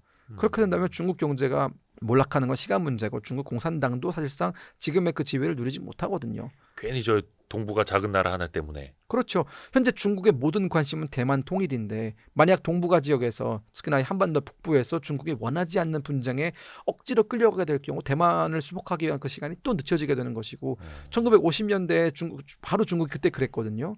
중국이 그때 대륙을 통일하고 나서 이제 대만으로 쳐들어가기 위한 병력을 확실히 준비를 했다가 결국은 중국이 원하지 않았던 그 6.25에 끌려가게 되면서 그 대만을 쳐들어가기로 준비했던 병력들이 대부분 다 북으로 올라와서 한반도 북부로 내려왔던 전력이 있습니다. 이게 중국 외교관들의 시각이에요. 물론 네. 여러 역사적 사실관계는 좀 우리가 따져볼 필요는 있습니다만 중국이 한반도에서 전쟁이 발생하는 걸 원하지 않는 이유는 그들이 결국은 피를 흘리고 싶지 않아서기 때문이거든요. 물론 중국 입장에서는 북한이 중요하지만 미국과 전쟁을 벌일 정도로 미국과 일전을 할 정도로 북한이 그렇게 중요하지는 않습니다. 네. 왜냐면 그러니까 중요하긴 하지만 그 정도로 중요하진 않다. 그렇죠. 이게 미국과 싸워서 내가 얻어 터지더라도 북한만큼은 내가 수호해야겠다. 먹어야겠어. 이게 아니거든요. 그렇기 때문에 중국 입장에서는 그렇게 미국과의 싸움을 부추기는 김정은의 존재가 굉장히 부담스러울 수밖에 없는 것이고 그래서 김정은의 리더십에 대해서 중국도 지금 여러 가지 생각을 할 가능성이 상당히 높다. 지금이 가장 김정은의 위험한 시기다라는 생각이 드는 것이 김정은은 사실 신변 위협을 많이 느끼고 있잖아요. 대한민국이나 미국에 의해서 제거당할 위협을 느끼는 건 사실 저는 의미가 없다고 보고 우리는 김정은을 제거하지 않습니다. 제거하면 더 큰 불확실성이 생기기 때문에. 그렇죠. 하지만 중국이 김정은을 제거할 수는 있죠. 중국이요? 네. 중국이기 때문에 가능합니다. 그 김정은 입장에서는 본인이 제거 당할까봐 뭐 잠도 못 자고 뭐 이렇게 신경쇠약에 걸리고 뭐 여러 가지 뭐 설들은 많이 있습니다만 거기에 중국이 그럼 최근에 하나 더 추가가 되는 거예요. 그렇죠. 오히려 더 이제 최근에- 러시아랑 더 가까이 지내서. 최근에 중국의 입장을 보면 얼마 전이 아닙니다. 한 이틀 전, 이 녹화 시점 이틀 전에 지금 제네바에서 UPR이라고 해가지고 예. 그 국제 인권 정례 회의가 열리고 있거든요. 네. 국제 인권 정례 회의에 북한도 참가를 해요. 북한도 와가지고 자기네 인권 상황이 어쩌고 저쩌고 이제 막 강변을 합니다. 네. 근데 그런 상황에 대해서 많은 약 90여 개 나라가 북한을 집중적으로 맹공을 했어요. 예. 너희의 인권 문제가 너무 심각하다. 라고 했는데 러시아만 북한의 인권 문제는 아무런 문제가 없고 완전히 A4 용지 한 5장 분량으로 써와가지고 강변을 했는데 중국은 딱 두 문장이었습니다. 뭐라고요? 북한은 본인들의 인권 문제를 개선하기에 노력해야 된다. 이거 끝이었어요. 그러니까 중국은 지금 아예 북한 편을 안 들고 있습니다. 너무나 이상한 일이죠. 약간 좀 냉소적으로 보고 있는 거네요. 그렇죠. 시진핑 입장에서는 또 얼마 전에 시진핑과 푸틴이 만나서 브릭스 정상회의라는 걸 했었어요. 거기 뭐 인도 정상도 오고 뭐 브라질 정상도 오고 해가지고 이제 그 개발도상국 나라들이 좀 뭉쳐가지고 뭘 좀 해보자 뭐 이런 그 국가 연합체가 있습니다. 브릭스라고. 네네네네. 근데 그 브릭스에서 사실 푸틴과 시진핑이 만나서 무슨 얘기를 할까였는데 시진핑이 굉장히 뼈 있는 얘기를 합니다. 그러니까 책임 있는 당사국들은 전쟁을 멈추는 것에 노력을 해야지 불난집에 기름을 부으면 안 된다였어요. 그러니까 지금 이미 러시아 우크라이나 전쟁은 불난집인데 네. 여기에 기름 붓는 행위는 하지 말아라라고 공개적으로 경고를 날린 겁니다. 그리고 경고는 푸틴을 향해서 날아갔을까요? 김정은을 향해서 날아갔을까요? 지금 불을 붓고 있는 건 기름을 붓고 있는 건 김정은이거든요. 그러니까 불을 붙인 거는 푸틴이지만 거기다 기름을 부으려고 하는 건 김정은이다. 그렇죠. 그러니까 불을 붙인 것도 문제인데, 그러니까 이걸 불을 끌려고 노력을 해야지. 거기다 기름을 부으면 어쩌냐라고 강하게 질책을 했는데 김정은은 그 질책이 자신을 향하고 있다는 걸 알 테고 굉장히 기분이 나쁘겠죠. 지금 북한과 중국 사이의 관계는 제가 봤을 때는 상당 기간 동안은 돌아가기 어려운 관계로 가고 있습니다. 그럼 또 푸틴 입장에서는 슬며시 또 김정은을 감싸줄 수도 있는 거고요. 지금 현재는 북한의 무기와 북한의 총탄과 북한의 인명이 필요하기 때문에 푸틴이 지금은 옛날에 중국이 하던 걸 지금 푸틴이 해주고 있거든요. 하지만 뭐 반복적으로 말씀을 드리지만 러우 전쟁이 끝나면 북한은 용도 폐기됩니다. 러시아에게. 네. 그리고 중국이 그때 가서 다시 중국에게 북한에 돌아가겠다고 시진핑 형님 내가 잘못했습니다라고 이제 기어 들어가게 될 경우 시진핑이 그걸 곱게 볼까요? 그러니까 신뢰관계가 완전히 깨진 거죠. 김정은이 위험한 인물이라는 걸 미국과 한국이 바라보는 것보다 중국이 김정은을 위험하게 바라보는 게 더 위협이 될 수도 있는 거네요. 그렇죠. 그러니까 우리가 현재 김정은에 대해서 위협을 느끼는 수준만큼은 아닐 거예요. 중국 입장에서는 어쨌든 한때 친구였고. 하지만 지금 시진핑 중요한 것은 중국이 다른 생각을 하기 시작했다라는 것이고 북한에 대해서 과거에 보던 입장, 과거에 보던 시각이 많이 달라져 있고 중국이 이제는 북한을 굉장히 냉소적으로 그리고 다른 국가들을 대하듯이 똑같은 기준으로 보기 시작했다는 게 너무나 중요한 것이고요. 이제는 북한을 맹목적으로 옹호하거나 맹목적으로 감싸거나 이런 어떤 행위는 중국이 다시는 하지 않을 것이기 때문에 북한이 최소 완전히 납작 엎드리고 시진핑의 가랑이 사이를 기어들어가지 않는 이상 아마 그런 일은 일어나지 않을 겁니다. 쉽게 받아주기는 어렵다. 네. 근데 뭐 그렇다고 해서 북한이 중국을 향해서 뭐 도발을 하거나 뭐 전쟁을 일으키거나 이럴 가능성은 사실상 제로라고 봐야 되잖아요. 안보적인 위협은 없죠. 네. 그러니까 북한이 중국에게 어떤 무력 도발을 할 수 있는 그런 미친 짓은 절대로 안 할 거고요. 질문해놓고 내가 뭐. 네, 그런 건 안 할 거지만 네. 북한 때문에 생기는 안보적인 위기 상황은 발생하는 겁니다. 북한 때문에 생기는 네. 위기. 그러니까 북한이 제3자를 도발해서 쉽게 말하면 북한이 미국을 도발하거나 한국을 도발해서 한반도에서 위기 상황이 발생하면 중국은 싫든 좋든 끌려오게 되어 있기 때문에 중국 입장에서는 그게 싫은 거네요. 나는 원치 않는데 너 때문에 내가 이 분쟁에 끼어 들어간다라는 즉 중국의 국익에 손실이 되는 그 상황에 대해서 결국 중국은 이 모든 건 다 김정은 때문이다. 라고 생각을 할 수도 있고 최근에 지금 중국이 대한민국에 구애의 손짓을 내보내고 있거든요. 예컨대 뭐 우리 국민들이 중국 여행할 때 원래는 그 비자가 비자 필요했는데 이제는 면제를 해주지 않았습니까? 일방적으로 우리가 요구하지도 않았는데 이런 여러 가지가 중국 입장에서는 한국에게 이제 신호를 보내고 있는 겁니다. 야 우리 한번 친해져서 뭐 여러 가지 해볼까라고 신호를 보내고 있는 것이고 물론 그것이 트럼프 대통령의 당선과도 연관이 있겠지만 현재 북한의 어떤 저런 여러 가지 트롤 짓을 중국이 과시하지 않겠다라는 것이죠. 트롤짓. 네, 그러면 또 우리는 약간 그 빈틈을 파고 들어가서 그렇죠. 중국과 북한 사이가 더 멀어지게 만들고 또 러시아와 나중에 북한 사이가 또 멀어지게 만들고 또 이렇게 또 할 수도 있을 테고요. 우리가 현재 중국과의 외교 관계에서 가장 결정적으로 북한에게 빅엿을 먹일 수 있는 걸 하나 딱 있습니다. 중국이 탈북민을 북송하지 않도록 설득을 하게 되면은 앞으로 이제 모든 북한에서 넘어오는 탈북민에 대해서 중국이 북송을 하지 않고 대한민국에게 인계한다. 인계 인도한다. 라는 어떤 조항만 우리가 중국과 협의를 할 수 있다면 북한 입장에서는 어마어마한 위기가 발생할 겁니다. 탈북민을 북한으로 송환시키는 게 아니라 한국으로 돌려보내겠다. 왜냐하면 중국 입장에서는 한국으로 돌려보낸다라기보다는 그냥 모르는 척하는 거죠. 네. 한국으로 그냥 데리고 가게끔. 이게 우리나라가 중국에 직접 들어서 그들을 데려오는 것이 아니라 중국을 거쳐서 뭐 태국이나 동남아로 가서 우리가 동남아에서 그들을 인계하는 것이기 때문에 중국 입장에서는 모르는 척만 하면 되는 겁니다. 탈북민들에 대한 단속이라든가 이런 것들을 안 하게 되면은 사실 중국 입장에서는 손해 보는 장사가 아니거든요. 그리고 북한을 아주 크게 흔들 수 있는 북한에 아주 그냥 뺨을 때릴 수 있는 사건이기 때문에 우리가 이런 부분들을 좀 잘 파고들 필요가 있다는 생각이 들어요. 북한에서 추가로 이제 중국을 거쳐서 탈북하시는 분들이 얼마나 될지 모르겠지만 일단 중국에 거주하는 북한 사람들부터 그렇게 그렇죠. 또 많이 흔들릴 수 있는 거고요. 그렇죠. 그러면 그들이 어떻게 보면 또 북한 내 가족들도 있고요. 또 여러 가지 어떤 그 소식들이 들어갈 수 있거든요. 즉 북한 내부에 이런 정보가 들어가는 것이 굉장히 중요하고 그러면 대규모 탈북 사태도 발생할 수 있다고 봐요. 그게 진짜 북한이 가장 싫어하는 시나리오 중에 하나일 수도 있겠네요. 그렇죠. 이게 탈북을 못하는 이유 중에 하나 가다가 잡히게 되면은 아주 큰 처벌을 받기 때문에 그런 두려움 때문에 탈북을 못하는 사람들도 꽤 있거든요. 네. 그런 사람들의 탈출 심리를 자극하는 거죠. 약간 그런 이야기도 슬슬 나옵니다. 아직 뭐 확인은 안 됐습니다만 러시아에 파병된 북한 군인들을 예. 약간 그 전장이나 어느 회색지대에서 좀 포섭을 해서 탈북을 하도록 만드는 거는 어떻게 뭐 이런 게 좀 이야기는 되더라고요. 현실성이 있다고 보세요 혹시? 현실성은 좀 떨어집니다. 아, 그래요. 왜냐하면 우크라이나의 입장을 생각을 해야 됩니다. 음. 우크라이나 입장에서는 어쨌든 그들이 항복을 하든 귀순을 하든 우크라이나 영내에서 벌어지는 일이기 때문에 관할권이 우크라이나에 있지 우리한테 있지 않습니다. 러시아 그러니까 우크라이나가 포로로 잡았을 때 그렇죠. 네.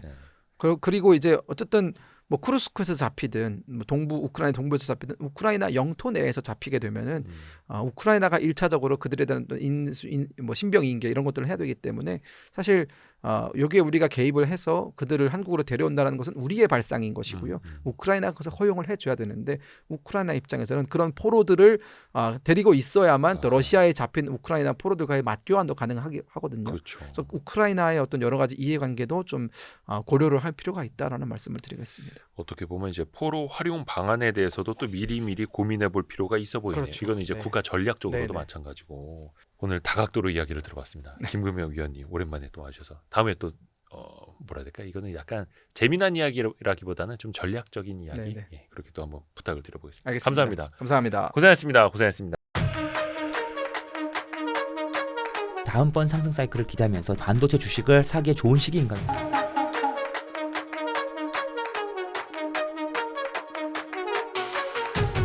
서두르세요. 고정 댓글을 확인하세요.